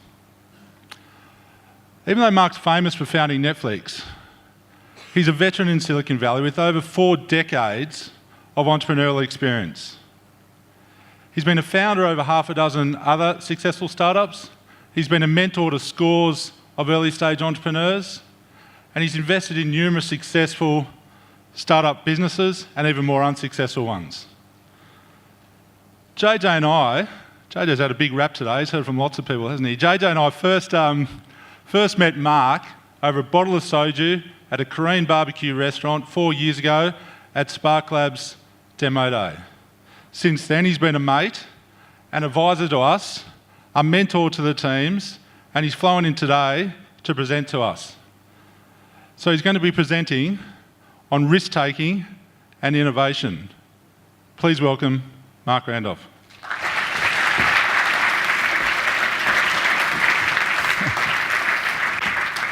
Thank you for the great intro, and thanks for the warm welcome. I could use it right about now. I'm kind of feeling a little small. We've all kind of heard these amazing pitches about people who are bringing us clean water and clean air and a healthy food supply. And I kind of recognize that my biggest contribution is Netflix and chill. So it's also interesting because the Cultiv8 class has come from all over the world. So I thought it appropriate that I start today by talking about an equally remote part of the world, populated by interesting people with a strange dialect. And I'm talking, of course, about Dallas, Texas. I'm talking about this building in particular, which, believe it or not, is one of my favorite buildings in the world. It's the Renaissance Tower. It's not the biggest building in Dallas, and you can tell it's certainly not the most architecturally interesting. The reason that I'm so fond of this building is because for many years, this was the headquarters of the Blockbuster Corporation. And a meeting actually took place here in the year 2000, which has figured very prominently both in my life as an entrepreneur, but also in the trajectory of this little company that I was running called Netflix. Now, in 2000, Netflix was a very different company than the one you know now. We were young. We were about 2.5 years old. We were small. We had about 100 employees. And that year, we were on track to do maybe $3 million. Unfortunately, we were also on track to have spent about $50 million. Yeah, the VCs in the audience immediately picked up on that one. Not a very sustainable thing. And so we did what prudent entrepreneurs do, is we decided to pursue strategic alternatives, which is code for we got to sell this sucker, and quick. Now, the obvious strategic alternative for us was Blockbuster. But in the year 2000, Blockbuster was in a very different place than we were. We had 100 employees. They had 60,000 employees. They had 9,000 stores. We were on track to do $3 million. They were on track to do $6 billion. And so when we called them trying to get a meeting, trying to get some contact with them, nothing. Not a peep. And so we went about our business until about 2 months later, and we happened to be on a corporate retreat, and we were up in the mountains outside of a city called Santa Barbara at a dude ranch, with horses and the whole thing. And you know that in Silicon Valley, we're pretty casual, and when you go on retreat, even more so. And I remember all I had with me was shorts and sandals and some T-shirts. And that is when Blockbuster called and said, we'd love to see you tomorrow morning in Dallas. And we said, how are we ever going to get from this little ranch up in the foothills all the way to Dallas by tomorrow morning for a meeting? And so we did the thing that every company should do when they're $50 million in the hole. We leased a corporate jet. 10,000 here, 10,000 there. It's a rounding error. And we fly to Dallas, and we get in the cab and go to this building, go up to the 26th or 27th story, and into a conference room that I swear was as big as this one. And don't forget, I'm in shorts and sandals and a T-shirt. And I remember I was kind of jealous because my business partner, Reed Hastings, was there, and he had on a Hawaiian shirt. I mean, he had buttons. Anyway, in come the Blockbuster guys, and we make our pitch that we will run the online business, they'll run the stores, we'll find all those amazing synergies everyone's always talking about, and everybody wins. And they nodded their heads in the right places and asked some questions. Then they asked the big question, how much should they pay for us? And I remember Reed getting his courage up and saying, $50 million? And that's exactly what they did. Nothing. Just dumbfounded silence at the hubris that we'd asked for $50 million. And as you can imagine, the meeting went downhill pretty quickly after that. And it was a long, quiet ride back to the airport and on the plane back to Santa Barbara. And I'm not kidding, I remember sitting on the plane with my head down, just thinking, oh, now we're going to have to kick their ass. And we did. Took us about 10 years, but eventually we did overtake Blockbuster and then eventually drove them out of business.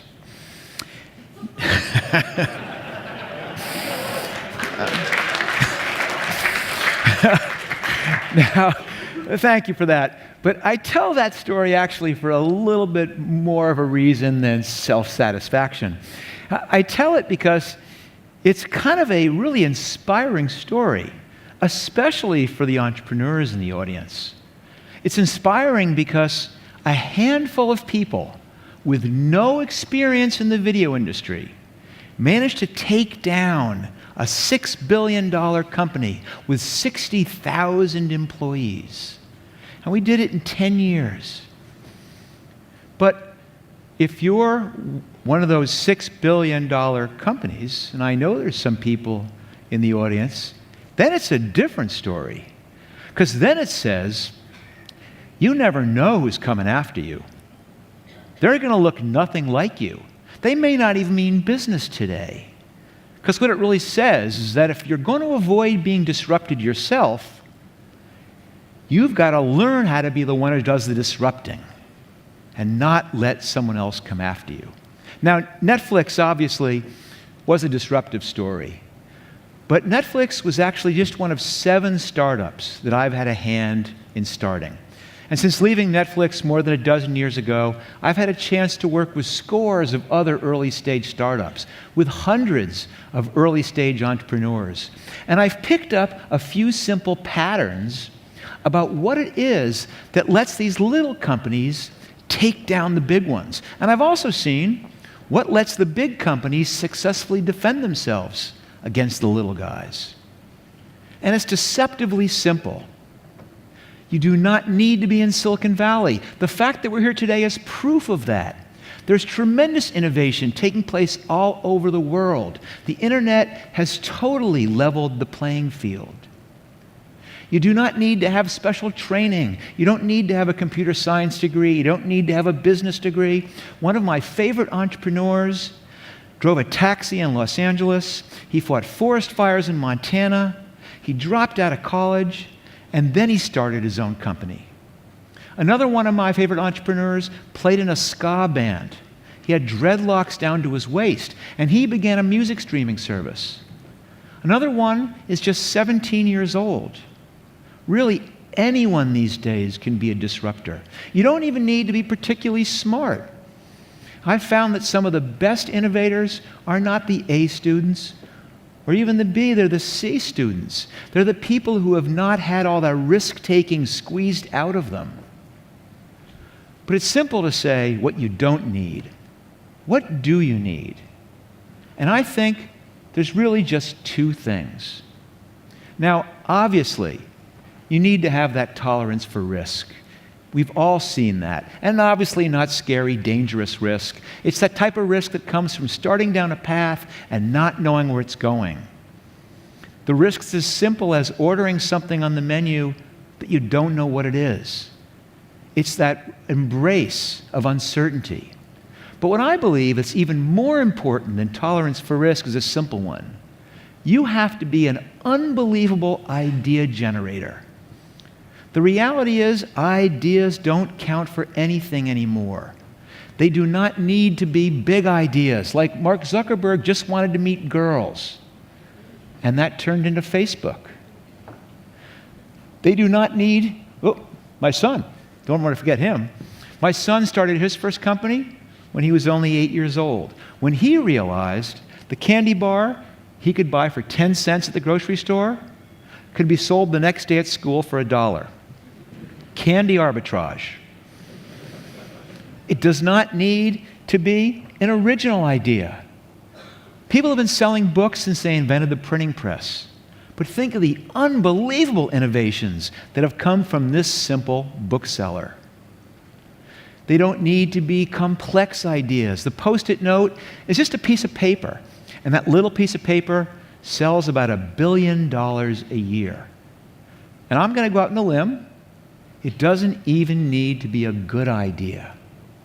Because what's a good idea? Now, when I told my wife the idea for what eventually became Netflix, she thought it was the stupidest thing she'd ever heard. And we've all had that happen to us, right? Where you wake up in the morning with this great idea and you come racing down into the kitchen and you tell your spouse, or you come into the office and you tell your coworkers, you tell your boss, or you tell your employees, and then what do they say? That'll never work. And then they're very helpful and they tell you all the reasons it's so stupid. Now, why is it that no one can tell a good idea from a bad idea? Well, to help you understand that, I want to introduce you to somebody. It's a gentleman named William Goldman. Now, I'm going to guess that no one here has any idea who William Goldman is, and I'm not surprised. He's a Hollywood guy. He's a Hollywood writer. And if you don't know his name, maybe you've seen some of his work. He wrote a movie called Princess Bride. Maybe some of the younger people have seen that. People of my generation know him for writing a movie called Butch Cassidy and the Sundance Kid. He's written probably 20 movies in all. He's won 2 Academy Awards for screenwriting. But ironically, William Goldman is famous for writing 3 words.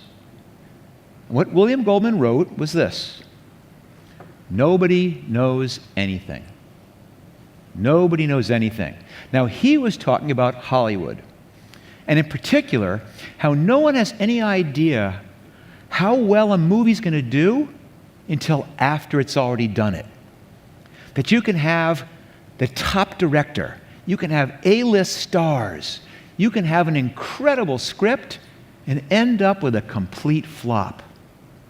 Or you can have a first-time director, you can have amateur actors, and you can have no script at all and end up with a movie like Blair Witch Project, which cost $35,000 to make and grossed $250 million. How could that be? It's because nobody knows anything. And it's true in Hollywood, and I believe it's true any place that people are coming up with new ideas. I mentioned before that I had had a hand in starting 7 different companies. Now, 2 of the names in this list have billion-dollar-plus market caps. 3 of them have IPO'd. 1 of them completely out of business. 2 of them mediocre success. But if you had asked anyone, including me, before they started which would be which, I guarantee that no one could have told you. Because truly, no one knows anything. And it's an important thing to realize, because if no one knows anything, then it's pointless asking. All you have to do is say, since no one knows anything, I'm going to take that risk and do something. I'm going to make something, I'm going to test something, I'm going to build something, I'm going to try something. Most of us know that you're going to learn more in one day of trying it than in 6 months of thinking about it. And don't even waste your time thinking about business plans. You know the expression that no business plan ever survives a collision with a real customer? It's true. Don't bother writing it and thinking it, just start doing it, and that's where the learning takes place. But of course, it's got to begin with these ideas. And with you guys, I don't need to talk about where ideas come from, because you're all experts at this. You know, some of you have done new technologies. My most recent startup was a big data startup. Current trends, climate change, healthcare, education, new business models like collaborative consumption. That was my previous company before Netflix. But this is all tech stuff. There's a much, much easier way to come up with ideas. And it's so simple that I believe anyone in the world can do it. And it's as simple as that. It's just looking for pain. It's teaching yourself that the world's an imperfect place. But I'm not saying that you say, what's wrong generally? I mean, look at things you know well. Your job, your hobbies, your business. And to give you an example of how easy I think it is to use pain to come up with ideas, I'm going to tell you about a job that I had. And I had this job a long time ago when I was in university. And I had a job as a house painter. Now, this was just about 40 years ago. And it was a very different world. So obviously, there was no DVDs, there was no streaming video, there was no Wi-Fi, no personal computers, you didn't wear a computer on your wrist, no self-driving cars, none of that stuff. And back then, when you had to buy paint, you'd go to the hardware store, and paint used to come in a container that looked like this one. I know, kind of antique looking, right? Now I'm going to fast forward 40 years to this last summer when I was painting my daughter's bedroom. Now, it's a different world. We have amazing technology advances. Now we have self-driving cars, now we have the internet, now we have browsers, we have them all in the same place. It's incredible. And so it was actually pretty interesting to me that this last summer, when I went to the hardware store to buy paint, it now comes in a container that looks like this one. Yes. No change. 40 years. Now, is this because that is the best possible paint delivery system we can think of?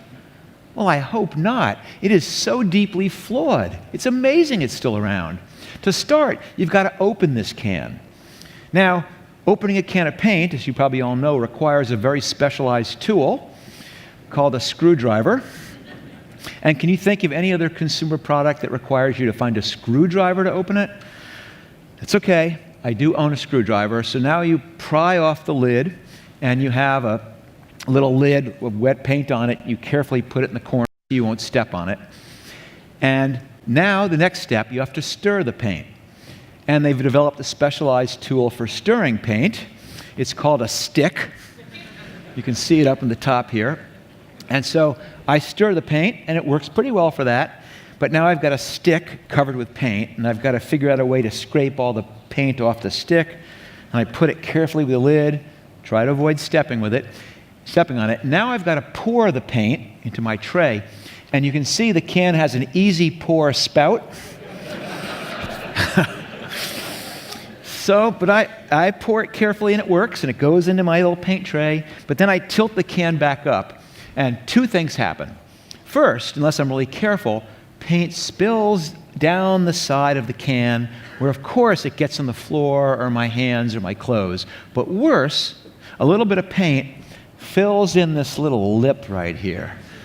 More on that in a moment. Now, I will not belabor the painting process. You've got to put down drop cloths and put tape on your windows, and you've got to get a roller and try and figure out where you've painted before and a different color for the trim, and then you've got to clean it up and pull this like soggy roller off with your bare hands, and ugh. But it's okay. I finished. And now I have a little bit of extra paint in my tray, so I carefully put it back in the can. So far, so good. Now I'm going to finish the cleanup. I'm going to put the lid back on the can. And it's perfect, isn't it, that it requires a screwdriver to open a can, and it requires yet one more tool to close it, a hammer. Get the hammer, and I give it a few good whacks to seat the lid, and I'd forgotten about that paint. And of course, it sprays all over my legs and all over the walls. What a disaster. Now, as I told that story, maybe some of you felt sorry for me, but hopefully most of you, being an entrepreneurial audience, were thinking, that's crazy. Why don't they sell paint, I don't know, in the kind of container that milk comes in? Pour it and you reseal it. Or even better, at least in the United States, detergent has these fancy bottles with a fancy lip that the detergent goes right back down.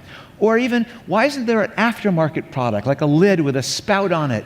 Or why isn't there an embedded magnetic stirring? Or why don't they? Or why can't I? Or why isn't there? I mean, hopefully, as I was telling the story, you found all these ideas jumping into your head without even trying.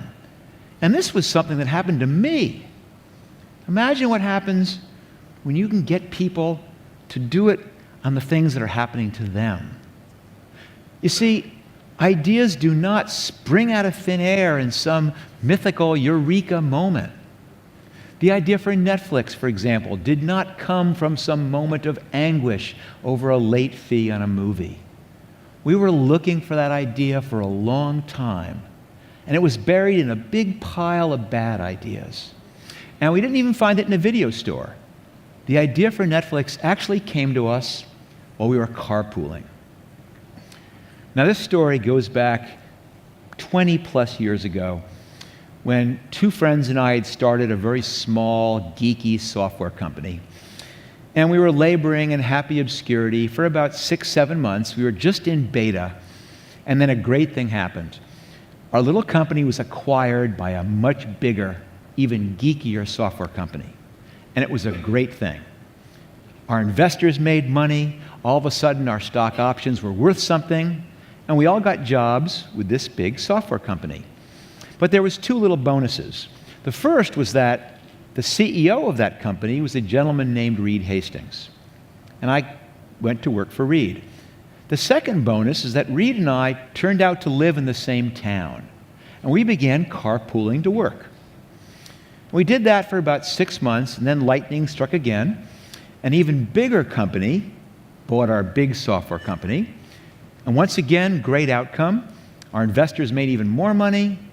Stock options were worth even more. And best of all, I was fired. But I wasn't fired in that, that walk of shame where you're carrying the box with your office supplies out to your car. I was fired in that Silicon Valley golden handcuffs kind of way, where they bring you in and say, Mark, due to redundancies and overlaps, your services will not be blah, blah, blah, blah, blah. And I'm kind of tuning it out. And then I recognize it's not quite what I expected.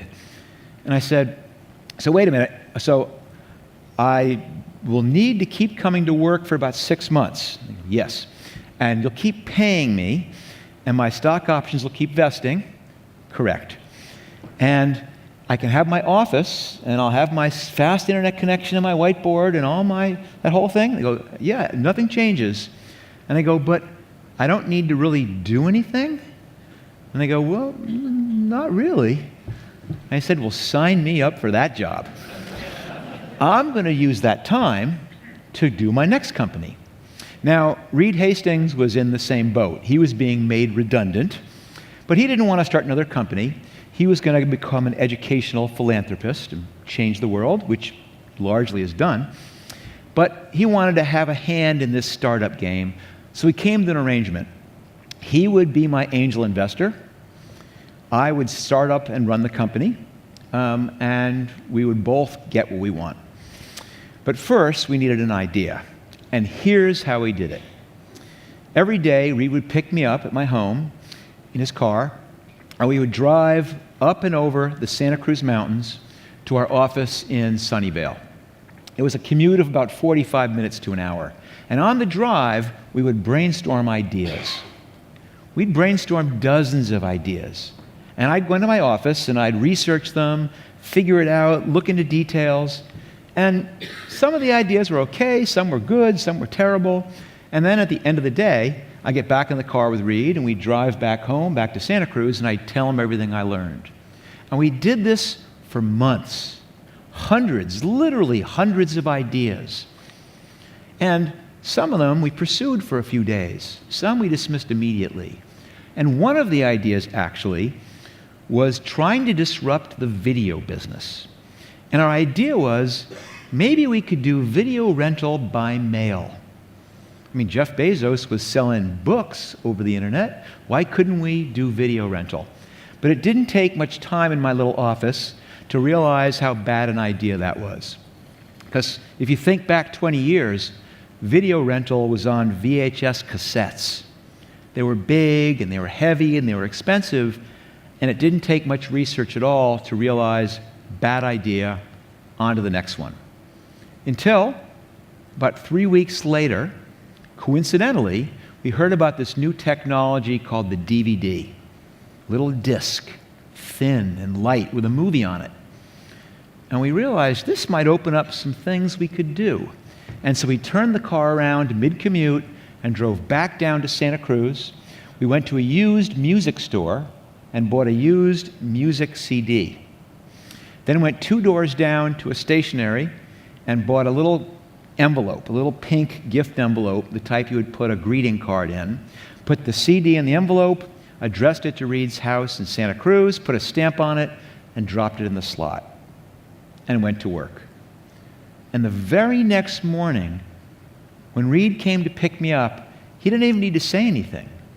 He just held up this little pink envelope with an unbroken CD in it that had gotten to his house in less than 24 hours for the price of a first-class stamp. And that's when we said, this changes things. This might open up some possibilities. And then my days changed. Because then I wasn't trying to find an idea, I was trying to validate one. And I did everything I could to see if I could figure out if this idea of renting DVDs by mail was going to work. How many DVD players were supposed to be sold? How many DVDs were out there? What did they cost? What about shipping? How about building a website? How many people? How much time? How much money? But I couldn't answer that one question that I needed to know, which is anyone going to do this? I mean, there was no DVD rental by mail companies I could look at. And I had to do that thing that every entrepreneur has to do. They have to make a decision and base the decision on incomplete and inconclusive and even worse, contradictory information. And obviously, you know what happened is that we decided to go for it. Reed wrote us a check for $2 million. I got a small office in a little town called Scotts Valley, California. We hired a dozen people, and we spent 6 months doing nothing more than building a simple e-commerce website, the type that most of you could probably build in a couple of hours. But nevertheless, 6 months later, on April 14th, 1998, 20 years ago, we launched a little company called Netflix. Now, the Netflix back then is not the Netflix you know now, especially not the one you know here in Australia. For one, DVD only. No streaming video.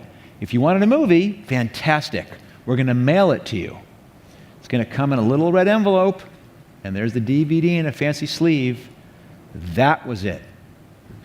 There wasn't a lot of innovation here. There was due dates. There was late fees. And we didn't just rent movies, we also sold them. In fact, we sold a lot of movies. We sold so many movies that at the end of our first summer in business, there was good news and there was bad news. And the good news is we were about to have our first $100,000 month, $1 million plus run rate. The bad news was It was almost all selling DVDs.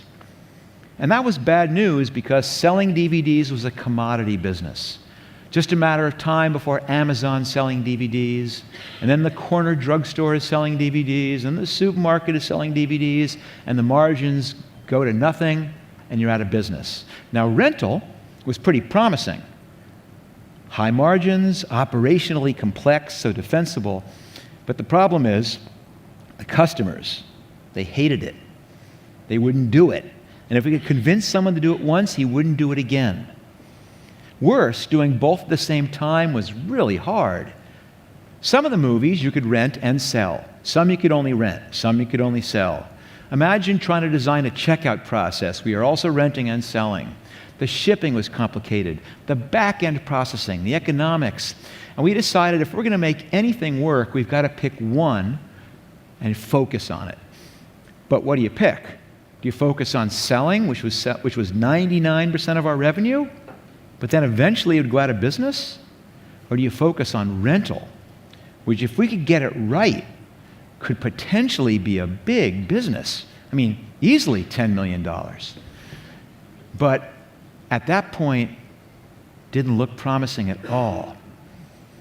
And that, quite frankly, was one of the hardest decisions I ever had to make. But we eventually decided to do it.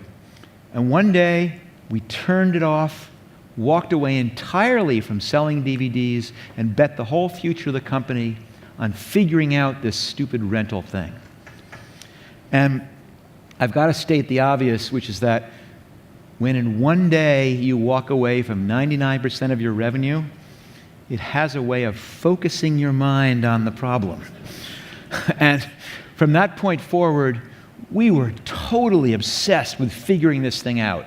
And we had no shortage of ideas of things to try. And at first, I was a perfectionist. And so we'd pick something to test. And we would design this beautiful test. We'd commission custom photography. We would lovingly argue about every single word of copy. We would stress test the site. We'd check every link. And it would take a month. And we'd launch the test. And it would fail. We'd say, crap, we just wasted a month. Maybe we should go a little faster. So we'd do a test in 2 weeks. And it would fail. So we'd say faster. We'd do it in a week. Faster. We'd do it in 2 days. Pretty soon we were doing a new test every day. Pretty soon we could do 3 tests in a single day. And as you probably can imagine, when you're going that fast, things were getting really sloppy. I mean, sometimes the images would be the wrong image. Or we'd leave the watermark on from something we'd put up just as a stock photo. We had misspellings, we had typos, we had dead links. We would crash the site. And what we learned is it didn't matter. It didn't matter because if you had a bad idea, that even spending a month of doing this beautiful test didn't make it a good idea. But if you stumbled on something that actually would work, it didn't make a difference how poorly implemented the test was. Customers would fight to do it. They'd reboot the site. They'd struggle around the dead links. They'd figure out ways to call us or write us. And it was like shining this big spotlight on here's the thing you have to fix. It was this amazing insight that it wasn't about good ideas, that good ideas don't count for anything. It was all about building a process and a culture to allow us to try lots of bad ideas. And if I have to take credit for something, it's that we got really good at trying lots of bad ideas. We got so that we could turn on a dime. Have an idea? Let's try it. One after another. And eventually, some of them, we learned something. And then learned something else. And little by little, leapfrogged our way. But still, we got to this point that everyone gets to where you're getting desperate. You're running out of time, and worse, you're running out of money. And we had 3 ideas left that were our big ideas. And the first one was we had a warehouse full of DVDs, hundreds of thousands of them. We said, why are we storing our DVDs here? They're not doing anything. Is there a way we could store them at our customers' houses? Let them just keep the DVDs. And when they want another one, they mail it back and we'll replace it. There's no due dates. There's no late fees. But what happened was when they mail them back, they'd have to come to the site and pick the next one. And no one wanted to do that. So he said another idea. Let's have them make a list of all the movies they want to see. And when one movie comes back in, we know immediately and automatically what to send them next. We called that the queue. And we said, why are we charging them $4 each time? Let's make it a subscription business. One monthly fee that automatically renews. And amazingly enough, when we combined those three things, it worked. Individually, nope. But that magic combination instantly changed the business. People began renting from us. They began telling their friends. When we got to the end of that first month, they didn't cancel. They kept on going. It immediately took off. And that marked the point, almost 2.5 years in, where we stopped being a startup and became a real company. But again, remember, no one knows anything. And if you had asked me on April 14th, 1998, on that launch day, what would the model look like eventually that would make Netflix successful? I never could have told you, because no one knows anything. In fact, if you had let me cheat and said, here's 3 possibilities, here's 3 others, here's 3 others, I never would have picked that. Never. And in fact, on April 14th, 1998, this was the last thing from my mind. I was totally focused on something entirely different, which was, is this silly thing going to work? We'd been working for 6 months, just building a website. And back then, you couldn't go on Amazon and just spin up an instance. You had to buy a server. You had to wire it up. You had to preload it. You had to build your own security stuff. You had to build your own redundancy. Everything was from scratch. And so it was pretty shaky. And I remember we had a conference room, and at one end was a table with a computer on it, and we rigged it up so that a bell would ring when an order came in. And at this end of the room, we had another table with champagne bottles and champagne glasses, because we were going to toast our hard work and success. And at 9 a.m. on the 14th, our CTO leaned over and hit a few keys, and we were live. And we all stood around, kind of expectantly waiting for something to happen. And then, ding, our first order. And we cheered and we clapped each other on the back. And as we were opening up the champagne, ding, ding, 2 more orders, 3. And we were all so excited. And then, ding, ding, ding, ding, 7 orders. We couldn't believe it. And we were toasting and being so happy.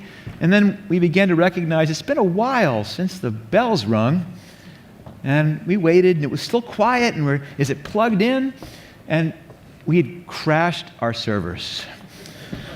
First 10 minutes. So when I look back on where I was thinking on April 14th, 1998, it wasn't, oh my gosh, how exciting. What I was doing was pushing a shopping cart up and down the aisles of an electronics superstore while the CTO was throwing all the components in we would use to limp the servers along that first day. But limp them we did, and we ended day 1 with about 100 orders. 100 orders. It blew me away. I never imagined we'd have 100 orders, especially in a single day. That was the whole first month forecast. But then, once we discovered the no due dates, no late fees thing, we had 130,000 subscribers. That totally blew me away. I could never imagine we'd ever have that many people who were actually Netflix customers. But now we have 130 million subscribers. We are all over the world. We make our own movies, we make our own television shows. It completely blows my mind. I never in a million years expected that Netflix, this stupid little idea about mailing DVDs, could ever turn into what it did. And people stop me and go, gosh, Mark, congratulations on Netflix. You've got to be so proud of what's happened with Netflix. And I'm proud, but I'm never quite sure what I should be proud of. I mean, is it that I was smart? Well, no. As I hope I've explained, most of my ideas were bad ones. Probably 100-to-1 ratio. So maybe it's something else. Was I persistent? Yeah, I was really persistent, because you don't keep on having ideas failing and stick with it if you're not somewhat persistent. But I'm actually proud about something else entirely. I'm proud of my optimism. And it's not half-glass full optimism. It is glasses overflowing optimism. I do quite a bit of angel investing, and I will share with you, I'm a terrible angel investor. And there's no excuse. I see enough deals, I can evaluate the team, I can tell whether they're adequately funded, I can look at the technology stack. I have all the tools to see those things, but I've got a fundamental flaw. I'll be sitting there in the meeting, and I'll kind of be shaking my head, and then I can't help myself. All of a sudden, I see an angle, and I grab that whiteboard marker, and I'm up at the whiteboard going, this just might work. I like every idea that I hear. Just not a good formula for an angel investor. So I think before, when I told you that you only needed two things, I wasn't being entirely forthright. Yes, you do need that tolerance for risk, because if you're not willing to take the first step, you'll never start. That if you wait until you've gathered enough information to have the right decision, you're too late. You've got to be willing to start down the path, even if you can't see around the bend. Yes, you do need an idea. And as I said before, ideas count for nothing. No one knows anything, so it's not just one idea. You've got to be good at coming up with hundreds of ideas and have the persistence to keep doing it. But the thing you really need, in my opinion, is you have to have confidence. Because when people come up to you and say, that'll never work, well, most of the time they're going to be right. And what I've learned is that the people who are successful are not the ones who come up with the big idea. They're the ones who have that confidence to say, I am going to figure this out. It may not be the first time. It may not be the second or the third or the fifth or the 10th or the 20th. I am going to figure this out. So I think what I'd like to do to close this afternoon is introduce you to one more person. A gentleman named Nolan Bushnell, perhaps a little more well-known than William Goldman. Nolan Bushnell is considered the father of the video game industry. He was the founder of a company called Atari. But he's actually also founded about 18 other companies. He is an entrepreneur's entrepreneur. But the reason I wanted you to meet Nolan this afternoon is because he said something that's always resonated with me. And what he said was this: everyone who's ever taken a shower has had an idea. But it's the person who gets out of the shower, dries off, and does something about it that makes the difference. So, what I want you all to take away from this afternoon, not just from what I'm saying, but from what you heard this entire day, is that I know that those of you on those teams, you have plenty of challenges still ahead of you. It's incredibly exciting to present this, but I tell you, it is just the beginning.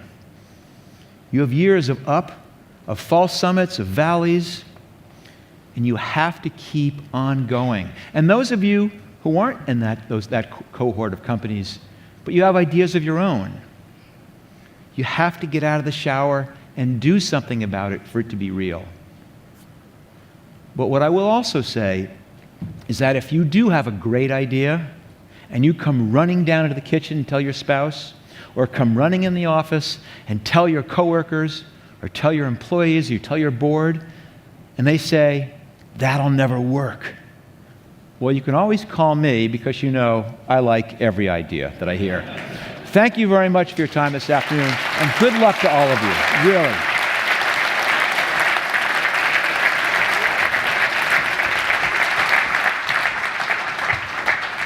Thank you, Mark. That was brilliant. So I'm not going to keep you for long, because there are some drinks waiting outside for all of you. But there are a few thank yous that we just need to finish with. Thank you to our sponsors and our partners for supporting our program. They're up on the board now. Huge thank you to the team for all of the hard work they've put in over the last 6 months. And particular thanks needs to go to our team, who have put on this event.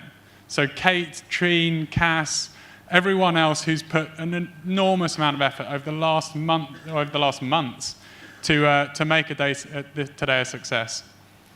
So, as I said, I won't keep you, but thank you to everyone. Thank you to all of you for coming. And there are drinks outside, and I hope you have a chance to meet the teams.